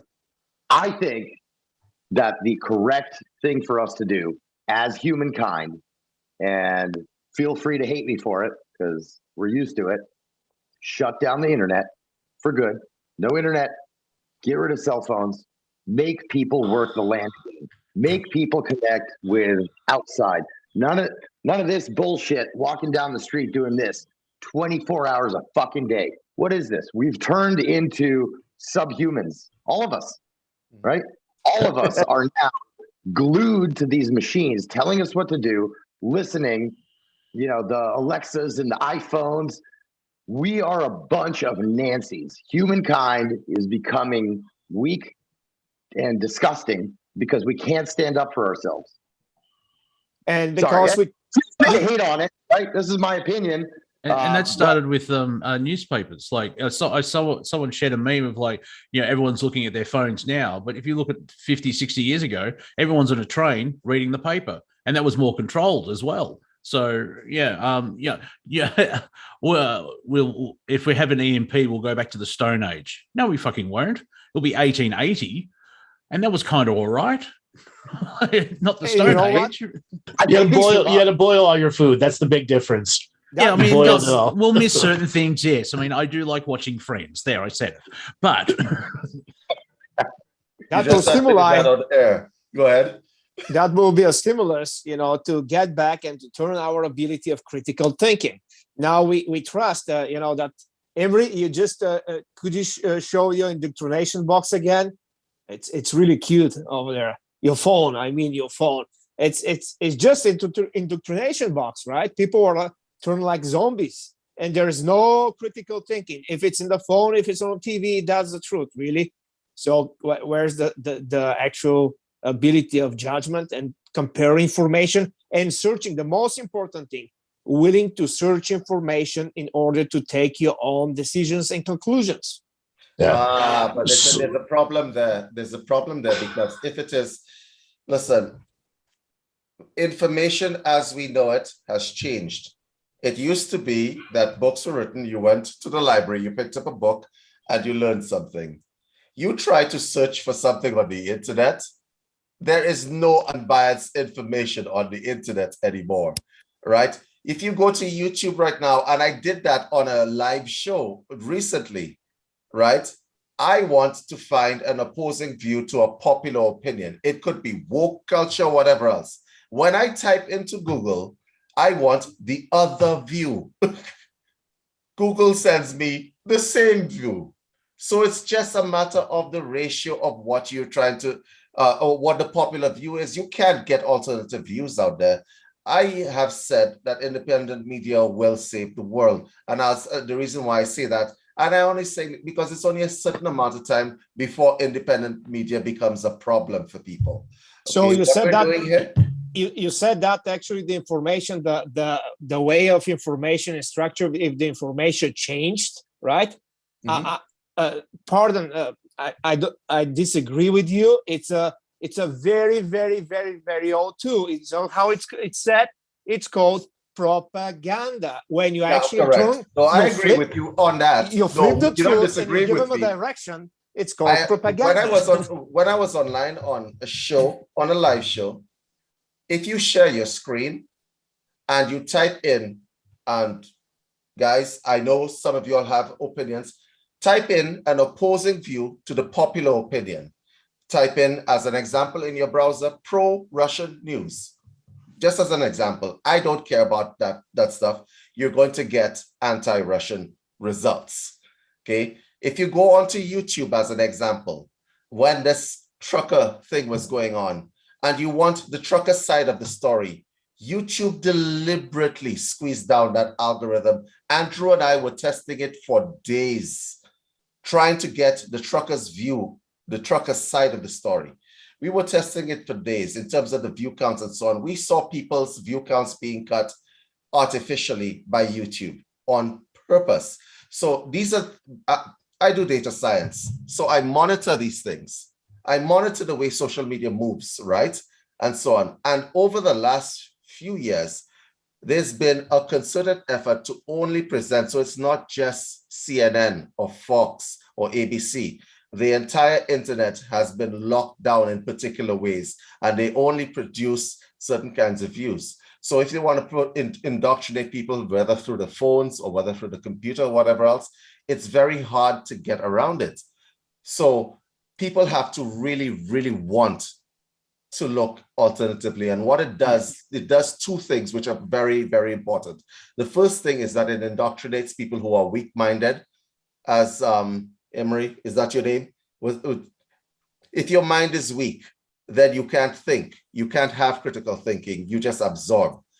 But then for people who have a little bit more thinking, it makes you distrustful of anything that's out there.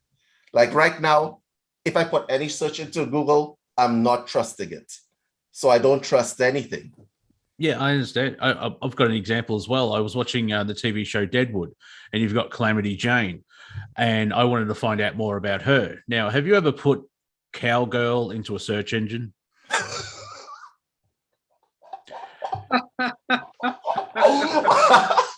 Let's do it now.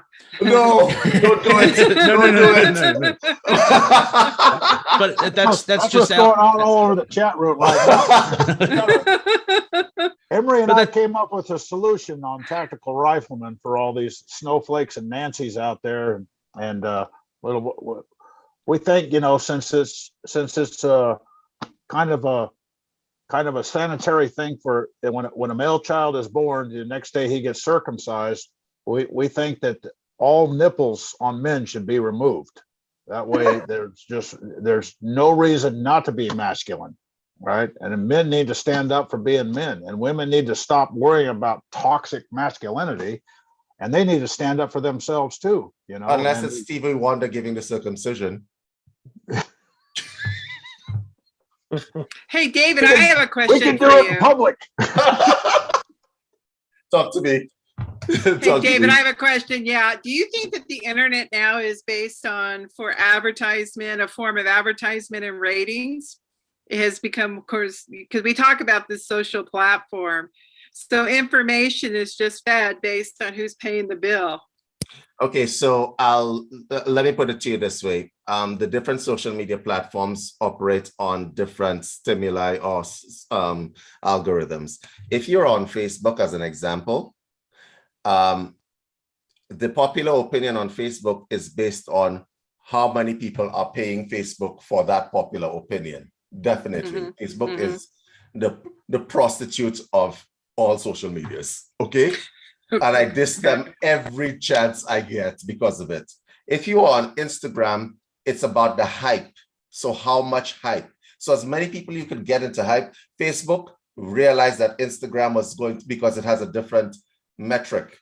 So Facebook just bought Instagram. Like, Jesus Christ, right? It's like Facebook realized WhatsApp was going to be an alternative source for them. So we're going to buy WhatsApp as well.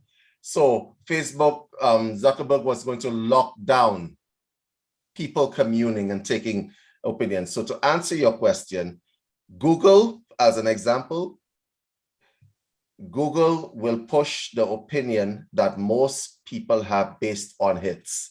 Facebook will push the opinion that its advertisers have based on payment. Okay, which overall, they were taken to Congress for that, actually, because a nice person goes to Facebook and within 2 weeks, they lead them down a particular rabbit hole. And a lot of people think that, well, my choices on the internet are my choices. That's not true. That's not true. And I wish I could share my screen because I could demonstrate it to you. Your choices on the internet are predetermined. Socially engineered. Yeah, but that's where the power of critical thinking supposed to actually, that's the biggest remedy of that, against that. That's why we have that thing that is between our ears, right? Or pretend to have that. Recent example of that. Look at what those executives at Disney have done over something. I mean, they've taken. Oh, that's crazy. Yeah, they've taken an issue that wasn't an issue and wasn't a problem, and they've created a huge backlash for themselves. I mean, it's. I think David is right, but it's also a double-edged sword. The snowflakes are going to get bitch slapped. Like, when did we become so sensitive and like you're attacking comedians? When did all of this happen? We did, they did, and it's a mob trying to say everyone's offended because most of us aren't. And that's where you get social points or SJW points. That's one. Have you noticed? Now it's a broad statement, but have you noticed most people on the left have mental issues? Which is unfortunate because there's a lot of mental illness out there, but the left don't know how to really contain themselves. And I've gone blank again. I had a mind rage. But that's the problem is, like, people like us is like, do no harm and enjoy your life and become the best person you can. But an SJW is like, no, you have pineapple on your pizza. I have to burn your house down now. They're trying to control everyone.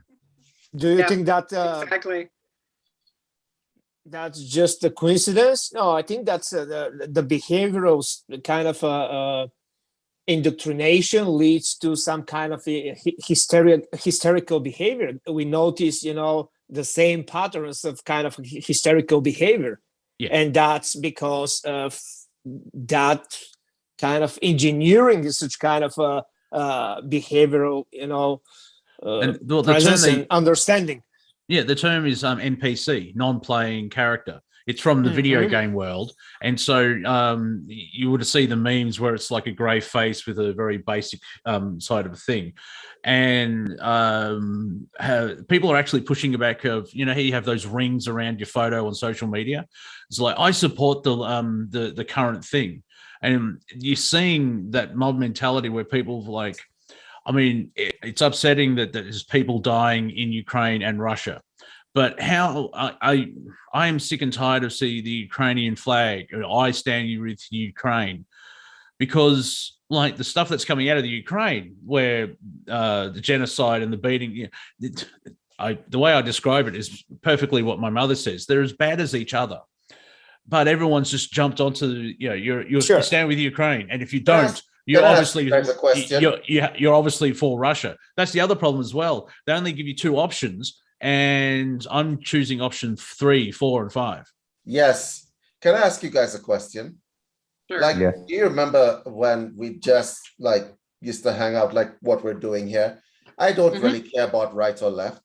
I don't really care about any sides of any story, right? I care how it impacts the people I love, the people and myself, and well, I guess my country and so on. But my point is this division, this left-right nonsense. Andrew and I were speaking about it some weeks ago, and I think we need to coin the alt-center, honestly, because really and truly, all this division nonsense is all it does is it creates situations where people can change your mind. And I'll explain to you in psychologically how that works. Because what Soma was referring to there is very important. Critical thinking is very important, but I want to say something to you there's a way to bypass critical thinking, right? And we know it in the hypnotherapy trade, and that's what's happening to people. The way to bypass critical thinking is by giving the mind something called a shock induction, okay? A shock induction makes you make a decision really, really quickly, really, really fast. I want you all to hear this because this is important. A normal, rational thinking person, and we lost our military personnel in here should also listen to this. A normal thinking, rational person, if you present them with craziness on either side of an issue, they will say, I'm not into that craziness and I'm not into this craziness. There's a new technique that is being put up there. It's a shock, right? It's a shock to your system. Choose one or the other, quickly. You remember when this COVID thing was going on? Are you vaxxed? That would be a shock. It puts you on spot, right? That people were asking people this as a validation forum. Are you vaxxed? Are you not vaxxed? It puts you on the spot. You got to make a decision, right? Are you going to be on one side of an issue or are you going to be on the other side of an issue? How many people, when put on the spot directly, are going to say, fuck you, I don't really have to answer your question?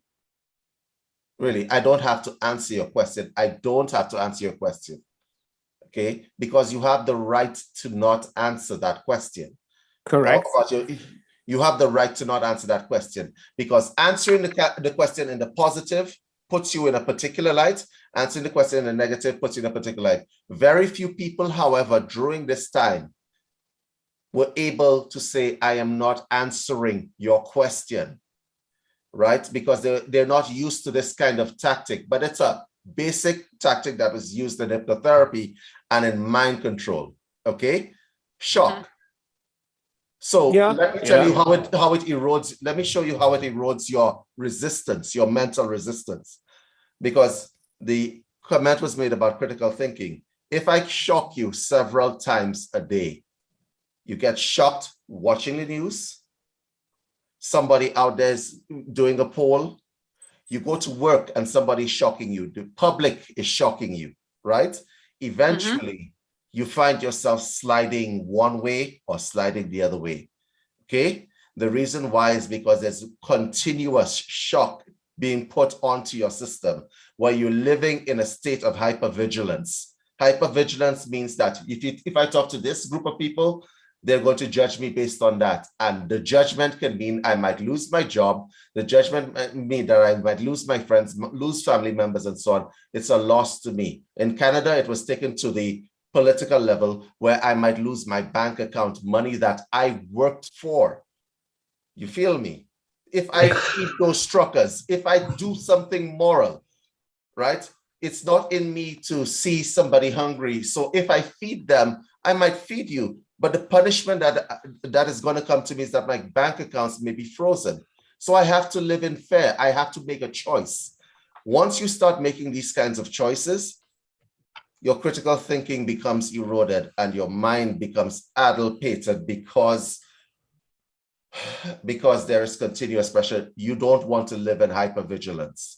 So it's just easier to choose one side over the other because I know if I go on this side, the consequences are less than that side. That's right. The global narrative coming to us, each individual to us has been weaponized against us with the critical thinking as an aspect of how to bypass critical thinking. Now, one level higher than this is an understanding like you have a bunch of minor shock things. There's a war here, there's a this there that's all relating to war over 10 years. And then you have a war 10 years later, like Ukraine. It has now validated all of those shocks in each person's individual memory, and it makes them left, right, conservative, or left, alt. And then what David was saying, alt, center.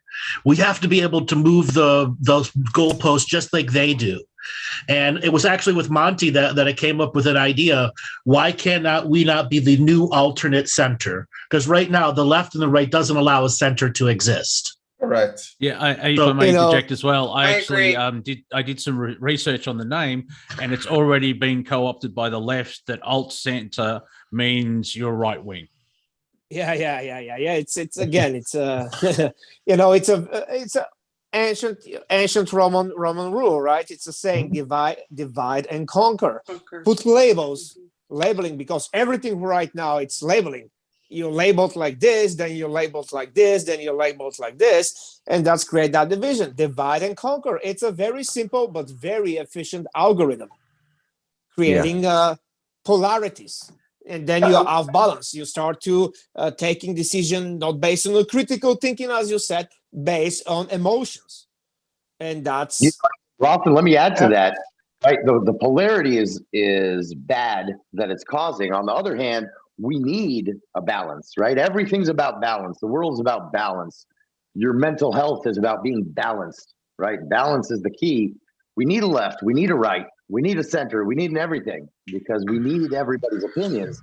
We just need people to not be assholes about it and think for themselves. Right? But the idea is that polarity is supposed to be complementary, right? To achieve the balance. Not to go, like a pendulum swinging to one side and the pendulum swings to the other side. So that's a principle of balance.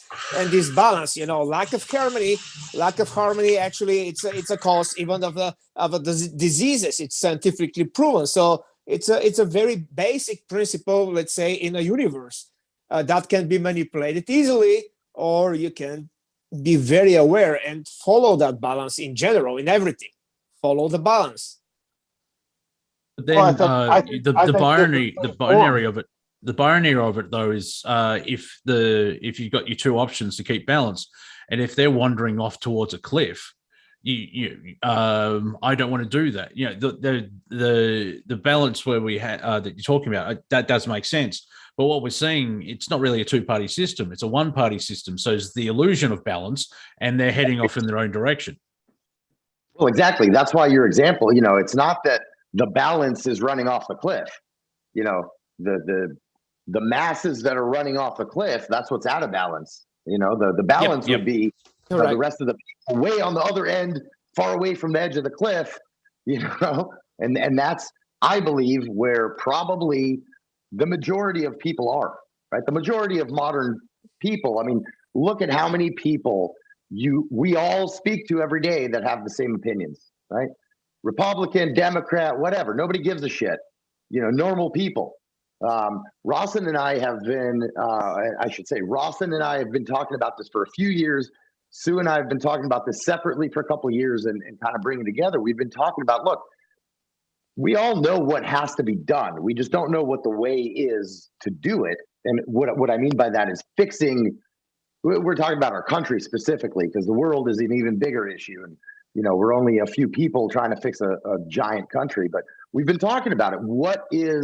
How do we bring people together? Because we know that what we have to do is bring people together and get off those ledges and come down and have a normal adult conversation.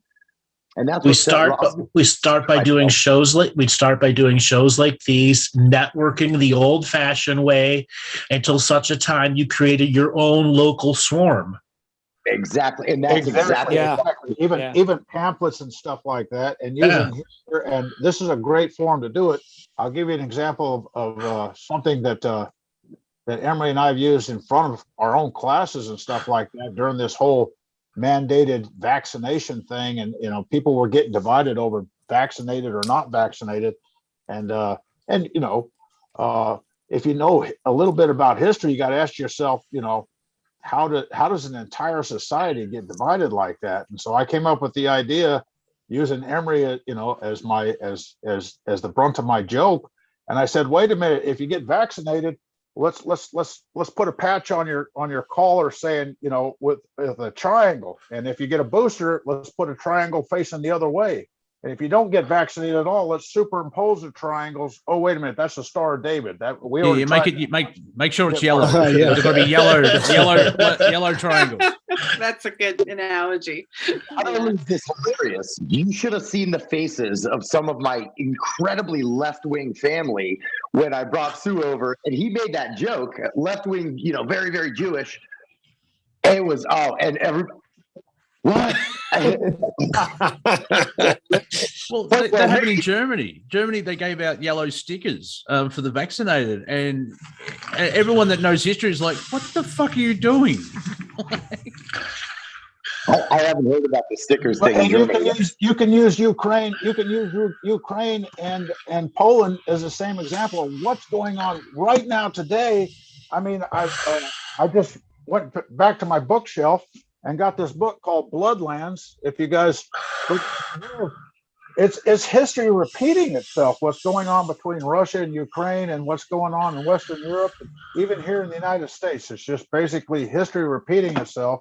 And I think what we need to do is start demanding that our educators get off of sexual orientation and start preaching what really happened, so we keep our grandchildren from making the same mistakes that we did or our parents did.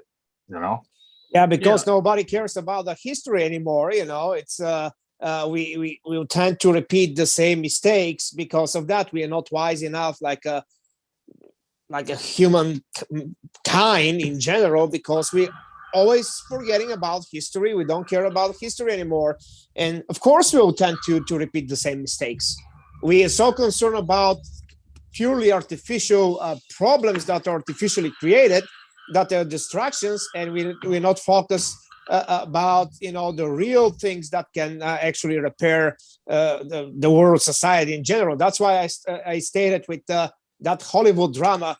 Who cares? Do you think that's the biggest problem right now in the world? Absolutely no. A slap? No. Come on, give me a break. It's just a distraction. I remember talking to Andrew. We joke around, as you may have noticed that we like to joke, and it's like we're living in 1984, and I can't remember if it was Andrew or I, but we realized no, it's 1983 because these people are idiots. Yeah. Like 1984 is it success. It works. Successful. Yeah, we're in 1983 where it's like but this is what gives me hope. Is that, well, this conversation, if that makes sense. Like, you see those doomers in the conspiracy world, it's all over, they've won, blah, blah, blah. And yet you have the Freedom Convoy in Canada. You have conversations like this. You have all, most of us are nice, as it was mentioned earlier. And there is a pushback because they can't go too fast. They learnt that with, observing what Hitler did. He went too fast, too quickly. And you saw how that ended up. So it's in the chat room right now about how about stop making it illegal for kids to attend public school, and I totally agree with that. That's why I brought up the Disney thing. It's parental rights. What do we want our children? Do you want to hand your children over to the state, basically to Heinrich Himmler, and do the Nazi youth again, and let them decide how your children think? It's crazy. And we've seen it time and again in history. And when our children get, told to go to a public school or a public forum, and they're watching everything on media, whether it's newspapers, television, or the internet. And I'm sorry, Emory, it happened long before the internet. It's happened again and again in history, where the next generation basically gets brainwashed into turning against their parents and turning against society, and we've got to stand up and stop that. For the last 500 years, there's been a systematic erasure of our oral teachers and historians, which funds the dumbing down of humanity. Just between World War I, World War II, the Spanish flu, and post-World War II, how much of the population, our elders, who would have been oral teachers and historians through experience, have been removed from us. In the early 1960s, they stopped teaching equity as a court of law, yet it still exists. Civics as well. Civics. Stop the teaching of civics.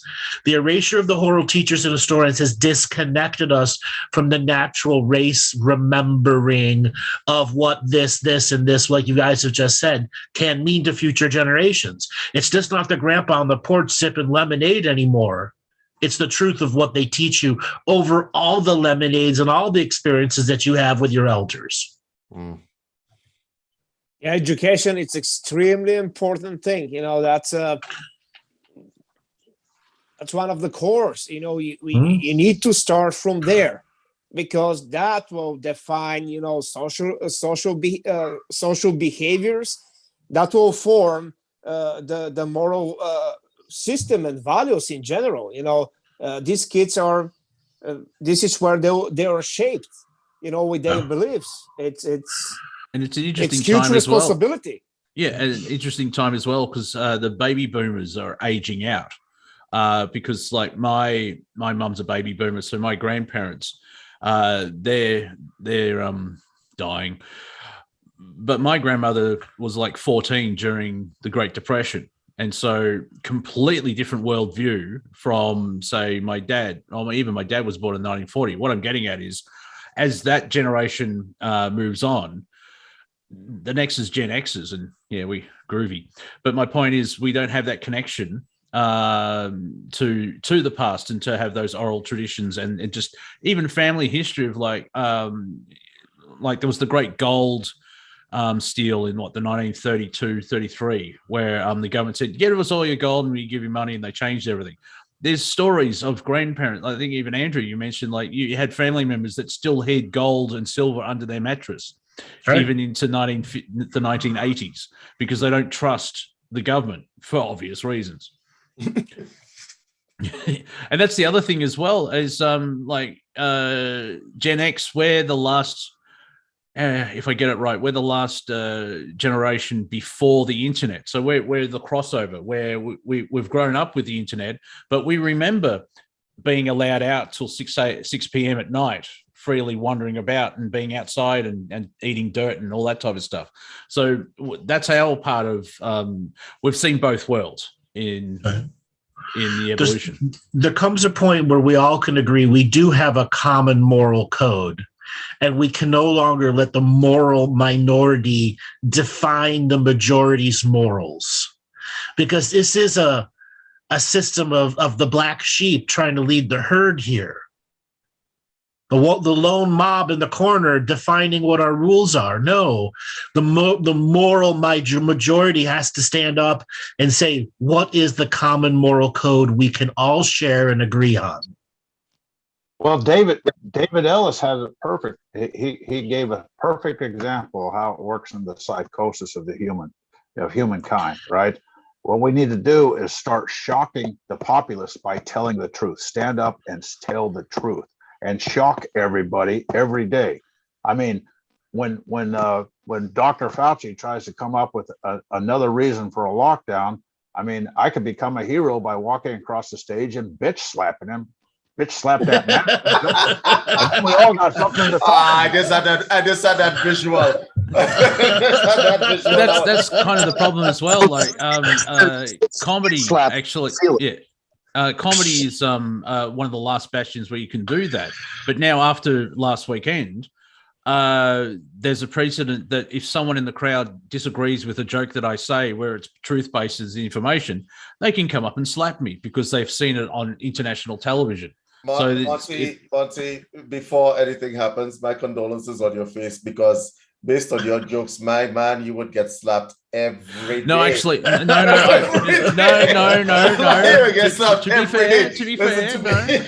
To be fair, I have chairs thrown at me. They'll go past the slaps. They'll just throw the chair at me. You know,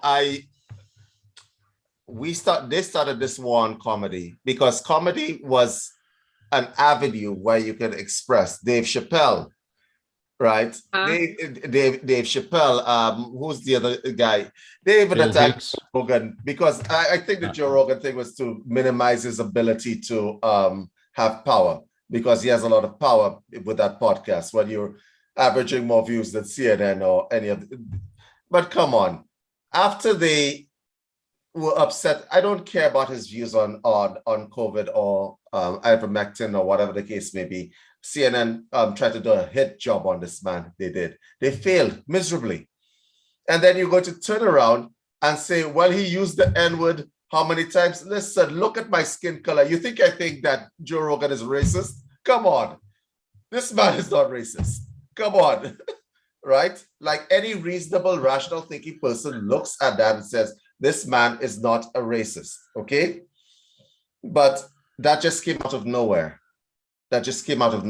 So they will, and this is the thing that annoys the hell out of me, to think that people that like the critical thinking is gone, to run that kind of game on people so that people will be all upset to try to cancel Joe Rogan, right? Because he's the N-word several times when this man has been in MMA for God knows how long, right? Mm-hmm. Not too many. Look, you up with those fighters and you're training with them and you're throwing hands with them, whether it's a sparring session, them listen, and you racist, you won't survive out there. Okay?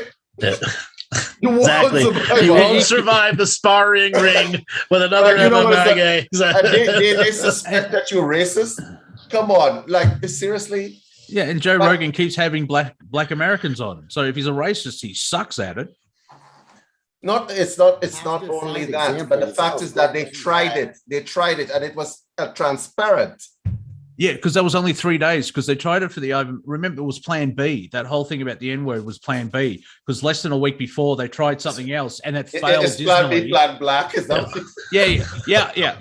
And that's again. Oh no! You just pointed out. I am not racist. I'm not racist. I'm not racist. I say black with love. And that's again an attempt of division. It's an attempt of division again. You know, that promotion of kind of creating an artificial racism.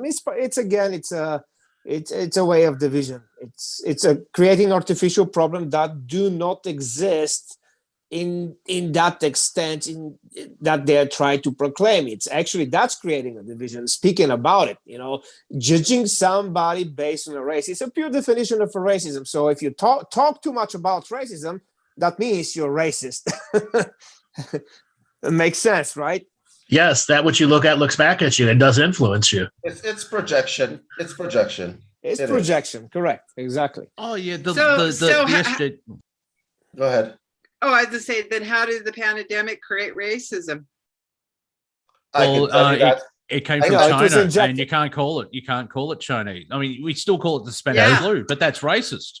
So it's, you know, but you can't say China. In Toronto, when the pandemic first started, in Toronto, every Chinese restaurant had trouble making a living. Okay?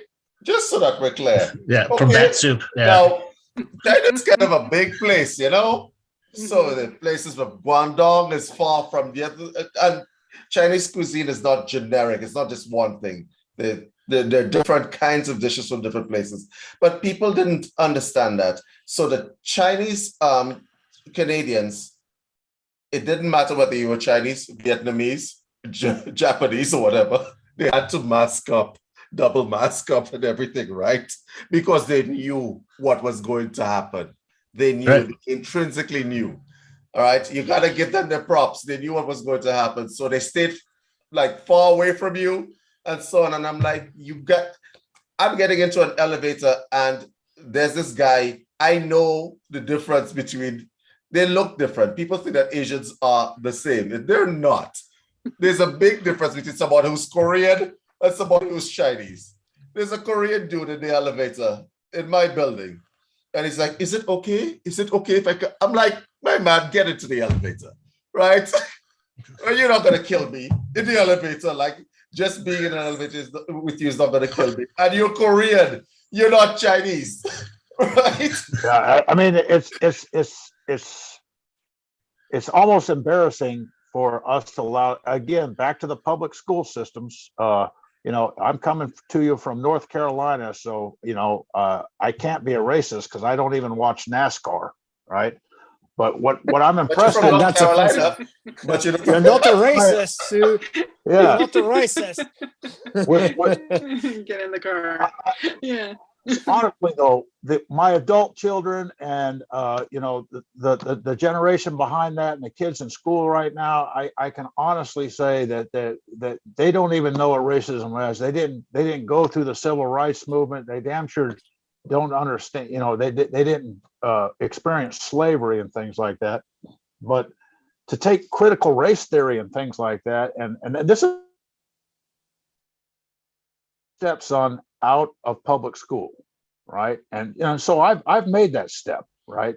Is when they took the black kids in the class and they set them over there on the other side of the classroom, and then they made all the white kids apologize to the black kids. And these kids 45 minutes before that were best friends on the football team or the soccer team. Why did they do that? Trying to teach their racism. Race theory. But the whole thing about how you do. Oh my God! Wow, no. Yeah, that's why people are against it, and people that are indoctrinating racism into the next generation. Well, this actually happened in the school. This is the whole fight that's happening in the US, David. Is that they think they're teaching racism, but they're about racism, but they're teaching racism itself. Where they actually tell the black kids they're useless and not worth anything because of 400 years of slavery and all this bullshit. Come on, look, wow, I didn't even know that. I don't even follow that story. Yeah, enjoy that rabbit hole. That's ridiculous, and that would be kind of awkward for the black students as well. Okay? Oh yeah. 8-year-olds are being told that up and down the East Coast of the United States right now. Yeah, and people are like, if you're against critical race theory, you're called a racist because you, the left or whatever, they think that you want to keep the systemic racism in the systems thing. But if you actually look at the theory, it's actually teaching racism. It's perpetuating the whole thing. It's that whole thing of the left where, she's a black woman. It's like, really? I'm actually judging her on her merits. She's an awesome basketball player.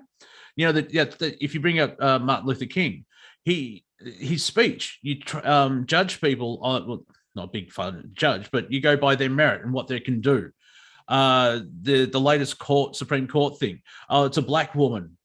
But is she good? Oh, you're just a racist and a sexist. No, I want to know if she's actually good. And apparently she's not, because she can't actually describe what a woman is because she's not a biologist.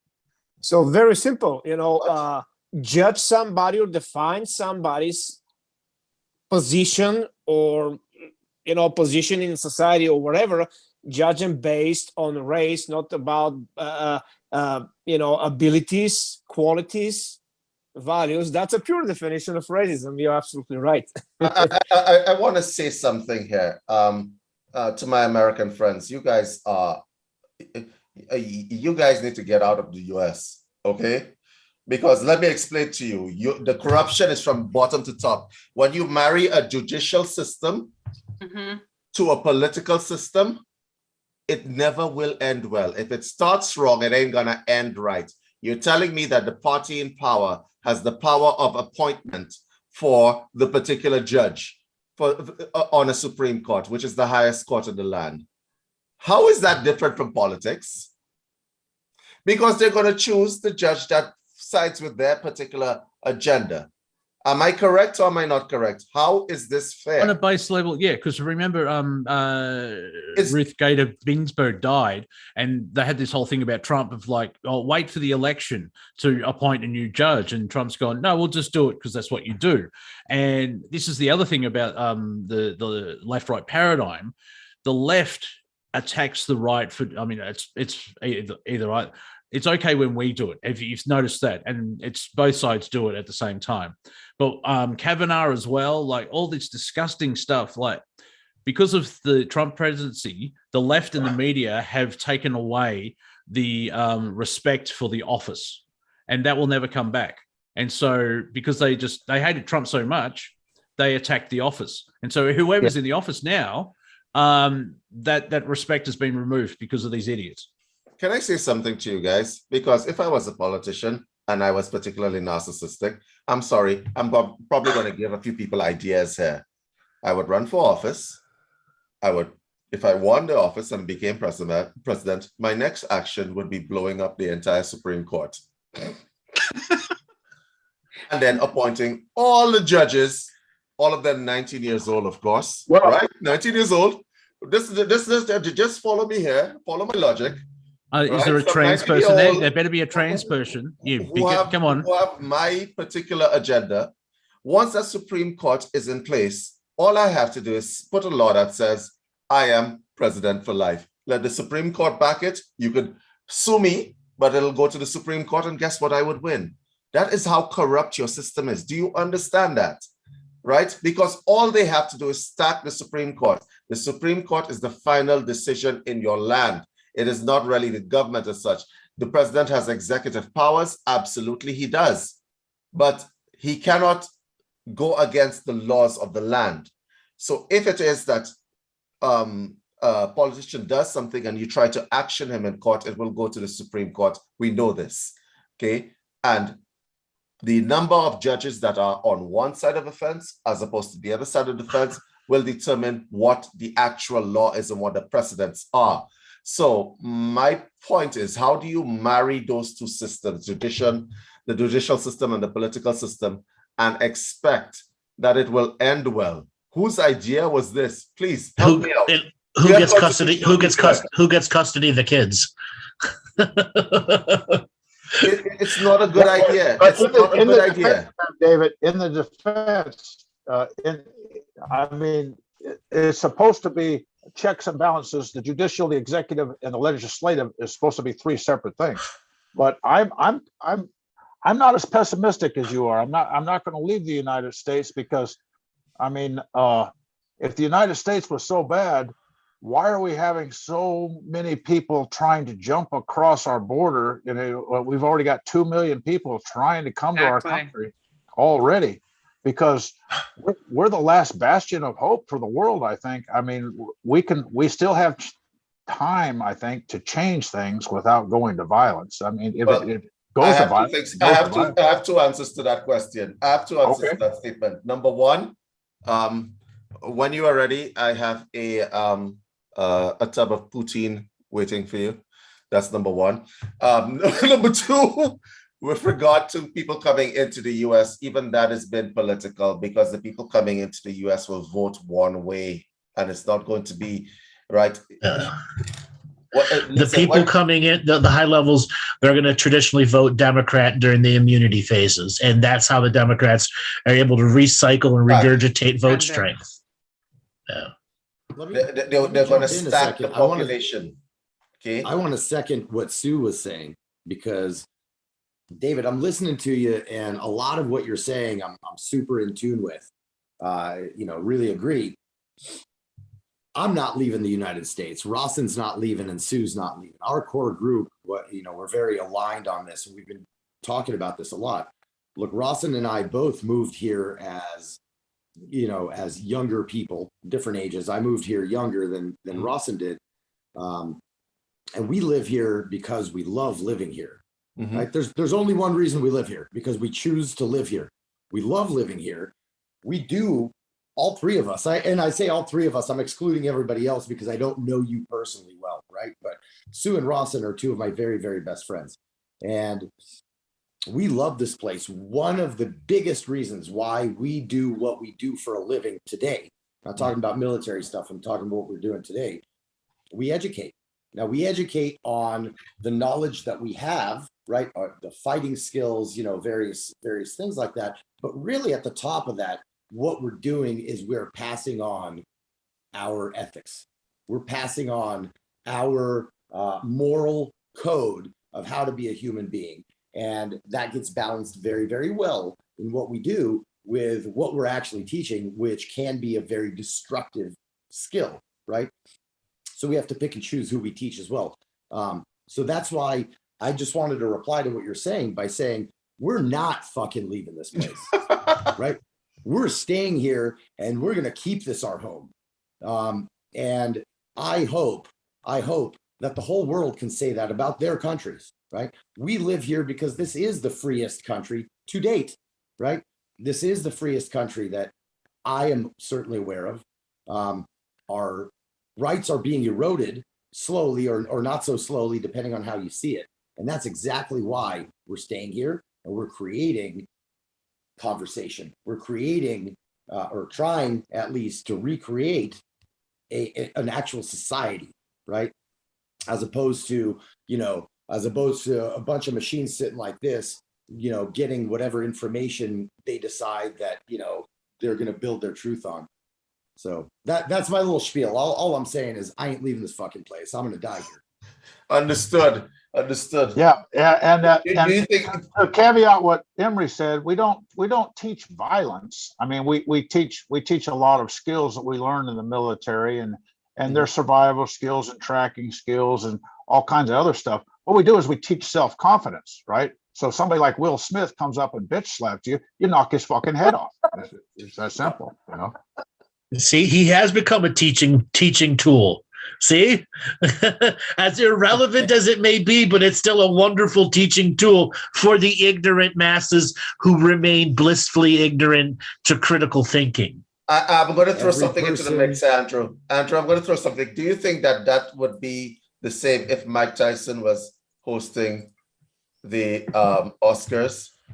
Do you think if Mike Tyson had made that joke, Will Smith would have walked up on stage and said, keep my wife's name out of your effing mouth. Right? Will Smith did. Will Smith. I do remember. Will Smith did release a song saying, "I think I can knock Mike Tyson out."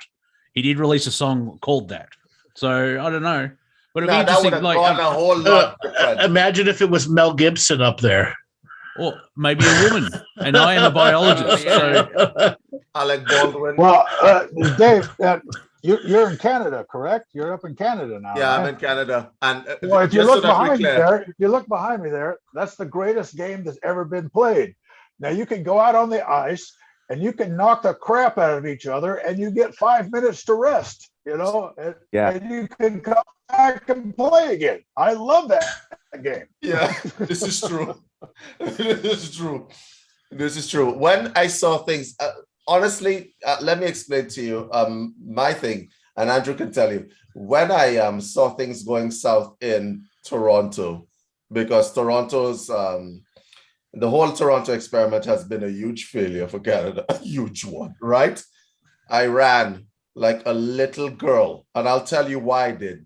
Because they passed the number, when COVID hit Toronto, they had neighbors snitching on neighbors, like snitching. There was a snitch line set up. Can you imagine that? Right? Uber had a snitch line as well. It was really, really bad. And I'm like, I'm out. I'm actually just gonna go to closer to the North Pole. Andrew knows where I am.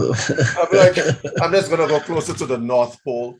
Right. And out here, I found people who are like you guys, actually. Okay.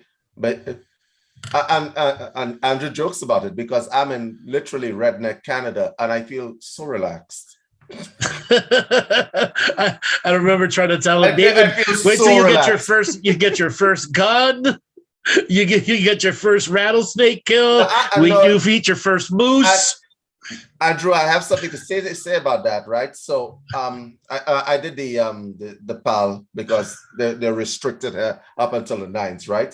And so now our PAL, the restricted license, right, for guns and ammunition, I'm going for it because in the next few months, he's taking 1,500 guns off of that list, right? It's a de-arming process. You know that, right? Yeah, so you got to buy them all up. Right? It's a de-arming process. So I have seen some things in Canada that makes me worry. And he's de-arming these people on purpose because He doesn't want. I think what happened in Ottawa spooked him quite a bit, right? Yeah. It definitely spooked him. So he's taking about 1,500 guns off the roster. So even if you are licensed and you go through training and stuff like that, you still can't get them. So whatever gun you're going to be able to get will only have a capacity of like 5 rounds. Yeah. Speaking of one That's question, I just have one question for everybody here. We're thinking, we're discussing things. If you delegate, the importance of the Second Amendment, it's not only about that. We know that there's a continuation there, but very simple question. Mm-hmm. If you delegate the most sovereign right, what's one of the most sovereign right? The ability of self-defense, right? Yep. It's one of the most sovereign rights. If you delegate that to the third party, can you say for yourself that you're a free citizen? No. You're dependent. No. You're dependent on an institution, and you're absolutely dependent on what that institution will define. And you're dependent on the judicial system as well. And you give up the most sovereign right, the ability of self-defense. You're not a free citizen at that point. At least right. I actually understand it like this. You have no citizenry privileges. You are less than a citizen at that point. It's basically outsourcing your safety to someone else, which is ridiculous. Correct. And then after that, they bombard you in the name of safety. You need to do this in the name of safety. You need to do that. That's why all the billionaires have Swiss bank accounts. They keep money in Switzerland. It hasn't been invaded for 400 years, and every male that graduates high school has to do 4 months of military training and goes home with an assault rifle, right? One of the biggest secrets that they kept from the rest of the world there when I was in Baghdad was, when Brennan came in and screwed everything up, after we told them that the Ba'athist Party wasn't allowed to exist anymore, all the citizens in Baghdad were allowed to have an AK-47 and 3 magazines of ammunition in their house for security. So everywhere we went as American soldiers, every time we went to what we thought was an insurgent's or an Al-Qaeda in Iraq member's house, we already knew that there was at least 1 AK-47 and 90 rounds of ammunition in there. Why isn't the rest of the world allowed to do that for the purpose of security? Yeah. Hey, that segues perfectly into my question. So I want to tap the collective intelligence on this roundtable. The time has come for me to arm up. I live in the rainforest. I live up a dirt road about 10 kilometers up into a mountain range in southern Costa Rica. 2 nights ago, at my wife's insistence, I was forced to kill a meter-long fer-de-lance with a walking stick. I just about shit my pants. With that, a terciopelo, you might know, some of you might know it by. I need 1 gun, and this is what I need. I need home protection, where if people were to come to my home, they would probably have 38s made in Argentina. I need to be able to kill pigs. I need to be able to kill goats. Occasionally, I have to put down a horse if it gets bit by a certain kind of spider over here. And basic home defense. What is the 1 gun I'm looking at? A shotgun? How good are you with guns? No experience. It's a matter of opinion, right? Yeah, no experience. Yeah, no experience, right. First of all, you need training, period, end of story. You're not going to get in a plane and fly it without appropriate training, right? That'd be stupid. Same thing with a gun. However,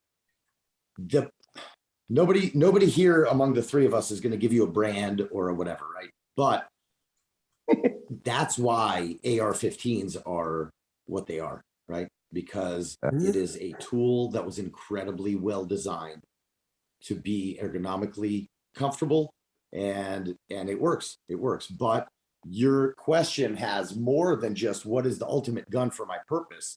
You also have the question is what is the availability in the place that I'm living in, right? Yeah. Every tool has its job. You're asking for a tool that can do everything. And if there's one thing that gets anywhere near that, it would be an AR-15. Wow. Okay. I thought a shotgun because they need the spray to kill a snake, right? No, that's that would too be- much. That's too much. You need maybe a 410 instead of a 12 gauge. And there are handguns that can fire 410 shells and regular 45 shells. Judge, it's called. Yeah. Yeah, look, we don't need to discuss little thing, right? There is the can of worms you just opened is the next 2.5 hour conversation, right? That's how big of a question that is. Mm-hmm. Yeah. If you So get a pistol, not a let me howitzer? put it this way, and I know that Rawson and Sue are going to back me up on this. If you get a pistol and you really learn how to use it, you must learn how to use it. You can do all of those jobs you just said with your pistol. Exactly. We shoot pistols at 100 meters. Okay. We do it. Yeah. So typically over here, I got some news for you though, Bruce. Mm. You got to go through a 7-step process in Costa Rica to get a gun. 7 steps, like, and that's probably a pistol. Now, Yeah. Bruce, ask Emery why he has my 308 that looks like an AR-15, and that's what I do for a living. Is I design different types of ammunition for all those purposes you mentioned. So it's like a set me, like a AR 308. Well, I don't know where we're showing this. The gun that Sue is talking about is literally right next to me. If we can show it. Well, if Sue's doing it, I'm doing it. While he's doing that, can I just point out, as an Australian, the only thing that I've held is a price gun. There you go. This is the gun that Sue is talking about. It's big and scary because. Hey, Emery, that looks very scary. It looks like an assault rifle from. I'm triggered. That's right. I'm triggered. I'm assaulted by that rifle. I'm triggered too. Yeah, define assault. Assault is an action. A rifle cannot assault it. Assault is an action. You can assault with a knife. We can define an assault kitchen knife as well. Hell, A tactical kitchen knife. But Bruce, if I'm not mistaken, Costa Rica has very, very strict gun laws. So my suggestion for you and David up there in Canada is look at air rifles. Lewis and Clark went across, clear back in 1803, they took Italian air rifles on the expedition across the United States. Air rifles can accomplish everything you just mentioned, just using a pneumatic system. And 1545 were the first air rifles created too. I've done a lot of research on air rifles, and it's the not Girardelli, that's a chocolate company, or Ghirardelli or something to that effect. Italians that created that, and it was actually used in warfare and had great success, other than the fact that technology was too much to make en masse at that time. And there could have been a rapid change of never ever having to use production catch, because everything would have been air rifles at that time from 1540 on. Imagine that, how warfare would be different. We have, the three of us have a very, very close friend of ours. What's that, Sue? I'm considering here in the United States because I can't afford suppressors.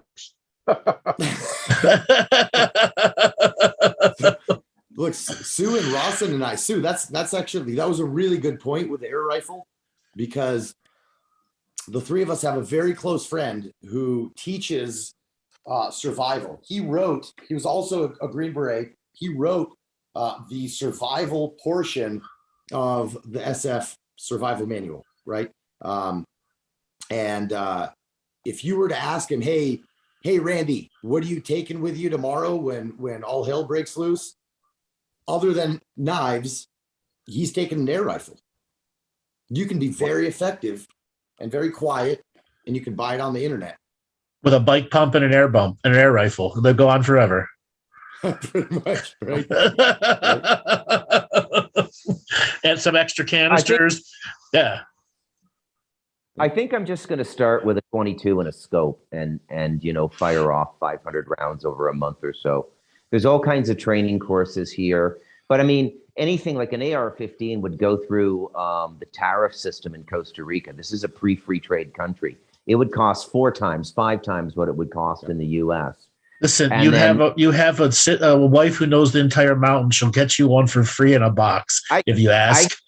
I can get an AK-47 for like $300. They're everywhere here, but it's 10 years in jail just for getting caught with one, right? And it's another 5 years if you fire it, you know. So I was thinking 22, right? Because right now, you know, when I came over here, guys, I was a vegan for 10 years, and now I harvest all my own animals. But I can't do it anymore. I can't kill a pig with a knife and a partner working a mallet to stun it. The same thing with a goat, and I just want to simplify the process. But it also has to have a home defense value. My wife's been bugging me for some time to get a weapon. You can also just get the pneumatic head basher thing that they have for cow systems now. Basically, it's a pneumatic pin that'll go through the top of the brain at like 200 miles an hour. The No Country for Old Men deal. Thank you. Yeah. Thank you very much. Look, Sugar. I think you know, you can do a lot of stuff with a 22, a little bolt action 22. You know, and there's other versions of 22 that are going to be legal, like a 22 Hornet. I've done a lot of survival with a 22 Hornet bolt action. And some subsonic rounds so you can have intact meat. And you know, so for home 22 Hornet, no, regular. You don't have to go fancy. So 22 home defense. I mean, I also have access to hollow point bullets at that caliber 22. So that would amp it up as a home defense. It has no recoil. It's, you know, my best weapon, by the way, is a hockey stick. You know, growing up. I was going to say, look, you know, I mean, the weapon, we put a lot of emphasis on, well, what kind of weapon do you have for home defense? And you see all the YouTubers and the Instagrammers and all that. What kind of weapon do you have? Who gives a shit? Whatever you have, it's what you got. Learn how to use it proper. Yeah. And that was proper English, by the way. Yeah. A gun still is about, you got to give it time, effort, and energy. So people pay more if attention. I had to live in New York City or one of those Chicago, one of those towns that don't allow me to have a gun or anything, I would go right to Home Depot or Lowe's, and I would get a nail gun, put 16 penny nails in it, and set it right by my front door.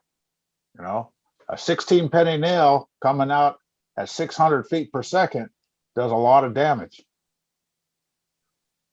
Yeah. Not to mention 3D printing of guns is a real thing now. It's not, you know, on a low level. It's a real thing right now. And there's enough plans out there that can be scanned into a 3D format all the way back to, from the patent office alone, all the way back to the 1900s, the original inventions of guns, where you can go back to an older style and model of guns that may not be, but it's still easily 3D printable. And after you've used your nail gun, you can build a coffin for the assailant. So, you know, everyone wins. Mm-hmm. But again, owning any kind of a weapon, it doesn't make you efficient. You know, right. The most underestimated thing is actually the training. If you have the skills, actually, the actual weapon, it's less important. If you own the skill, it will be way more efficient if you... People are so focused on what kind of a fancy weapon to get, and they they don't pay attention about important things. And I truly believe that the most important thing is to have a proper training. Exactly. Okay. So I remember years ago, you know, trying to use a slingshot, you know, one of those pullback wrist rocket ones. And 30 something years later, I decided to buy myself a modern one that's got three rubber strings on it and a spring pull. And it's this high level thing. It's got a bow and arrow hookup. It's got everything hooked up. It's the ultimate in slingshot. But let me tell you something. It is a unique thing to learn how to pull it and let it to launch. And so different than when I was a little kid. And as an adult, when you're picking anything up that's a gun, you're no longer a little kid. And unfortunately, a lot of people come to guns from a little kid's movie perspective. That's so wrong image. Such a wrong image. That's the wrong image. And it's do you dangerous. learn? It's very dangerous. Yeah. And I was exposed to guns at a really young age, and I went to a whole bunches of gun shows. So I learned the mechanics of guns. Both brothers in the military.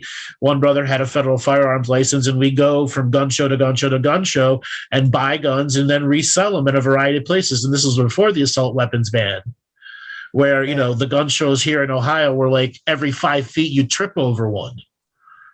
And now you can barely find one with 150 miles of you. Listen, mastering a firearm in general, it's a martial, it's not only a skill, it's a martial art. Exactly. Like also edge weapons, they're martial arts. They do not carry only the skills, but they carry the proper philosophies and values behind it. Hey, Imre is a very proficient instructor with the edge weapons as well. Again, access to the firearms, it can be difficult, but access to the edge weapons, it can be a little bit easier, and that can be even more dangerous, especially in cross proximity engagements. So, Imre, I don't know if your listeners actually will be interested if they want to get some training from Imre or for the other guys over there. So Imre. Hi, before you guys do that, I'm gonna jump off right now. I got a show to do, but I will watch the replay. Thanks guys for having me here. Right, take it easy, David. We're about to end anyways. Go ahead, Imre. Can you provide a little bit information of the school that you have? If I don't know if the listeners will be interested about that. Yeah, well, thanks, Rawson, for shamelessly plugging me. So I can plug I do anyhow. I do teach. I do teach some knife fighting skills, mainly based on a system called martial blade concepts that I studied under Michael Janich, who's the guy that created that system, who I think is a genius. And I mix that in with a lot of the other background things that I do. I agree with everything Rawson said about the martial arts, except I don't call what I teach martial arts, because art implies that that it's something that looks nice. So there's nothing sexy or fancy about what I teach, but it's effective. Hey, for some ladies it can look nice. I know. Hey, if it looks good, it must be good, right? Of course. But yeah, you want to come learn how to use some of these things. This is my new little design that's coming out. But yeah, by all means, we put our contact info. I guess I gave you guys my email to disseminate here, and you can also reach Sue and Rawson through the same email with me if you want. But well, thank you. That's my website. So I'm based out of Kentucky right now. Rawson and I are planning to potentially kind of join forces in Texas. We'll see. But we travel. So, if you guys want to put on a course somewhere near you or whatever, and you can get a bunch of people, Rawson, thanks for plugging in my skills here. But I'll tell you this, anything regarding, and I teach firearms, right? I teach firearms mainly, and tactics and CQB and, Krav Maga knife fighting. There's nobody better than Rawson on this planet to go and learn how to become proficient quickly, all things considered, quickly. So yeah, please feel free to reach out to us. We'll have a conversation outside of here and hopefully get you guys trained up. Cool. Yeah, and I will caveat that and say Emery will put the caw in your McGraw.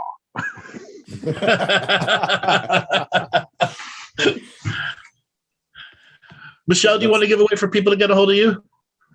Yes, I've already put it on the web earlier on the chat. Okay. Did you have? Okay. There we go. Okay. There you go. Are there any last words you want to say to anyone that's out there? Well, thank you for having us and let us speak our minds when we could. Well, you are welcome. We appreciate everything, and it's been good synergy here. All right, Monty, you want to give away for people to get a hold of you? No. Way for Then Entertainment on YouTube, Odyssey, BitChute, as well as Rumble. On Twitter, if you go into that battlefield, at Real Monty Dean, and Facebook as well. I also can be heard live on Revolution Radio Wednesdays, 2 a.m. East Coast time for the United States. And then that show's actually archived on the video channels. So if you can't hear it live because it's 2 a.m. in the morning, you can hear it that. And then when Andrew does a call-in show and he feels like a bit of a laugh at the end, he brings me on. I can be also seen on public transport and the supermarket. And looking for your cat. Hey, Andrew, can we plug the UFO symposium? Yes. Do you have, go ahead. that? Yeah. Y'all are invited to join us for the first annual in Vernal, Utah, the UFO Disclosure Symposium. That's another world I tick in. So, and that will be in the end of May. The end of May 27th through the 29th, and you can also come online. Tickets. And what's the website for that? The website is UFO Disclosure Symposium. UFO Disclosure Symposium. And great. When you walk in the door, there's big effigies of Rawson and Sue and I floating around because we're probably the biggest UFOs around. Nice. All right, guys. So hold on to the screen. We're going to go to a breakout room just a second. All right, everybody. You guys know who I am. You go to my website, andrewbartzis.com. Visit me at Facebook, YouTube, Twitter, Twitch, or anywhere else we are doing these broadcasts. We are out here to educate, inform, and have a laugh while doing it because life does not need to be so serious. So sit back, relax, put your tray tables in an upright position, and just enjoy reality. We will be back next Thursday for another call-in show. Take us away, Robert.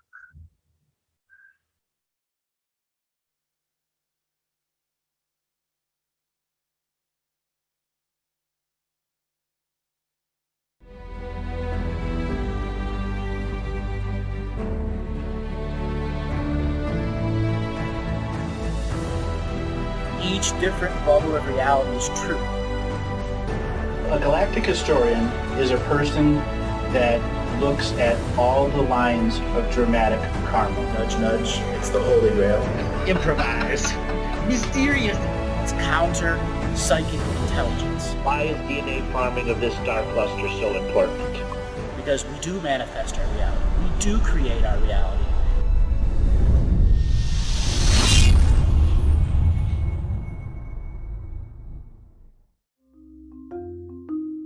Hello.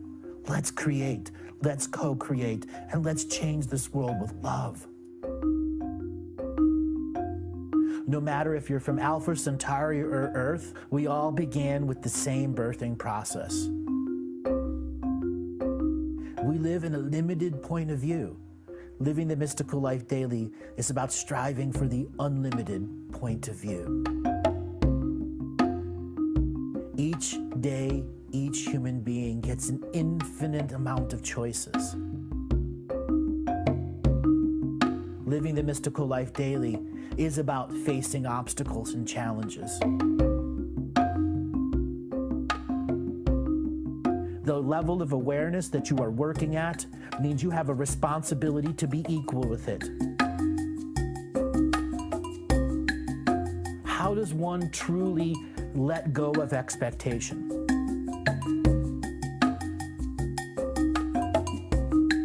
You can make the moment that you wake up to the moment you go to sleep sacred. The keys to success: choice, choice, choice, and choice.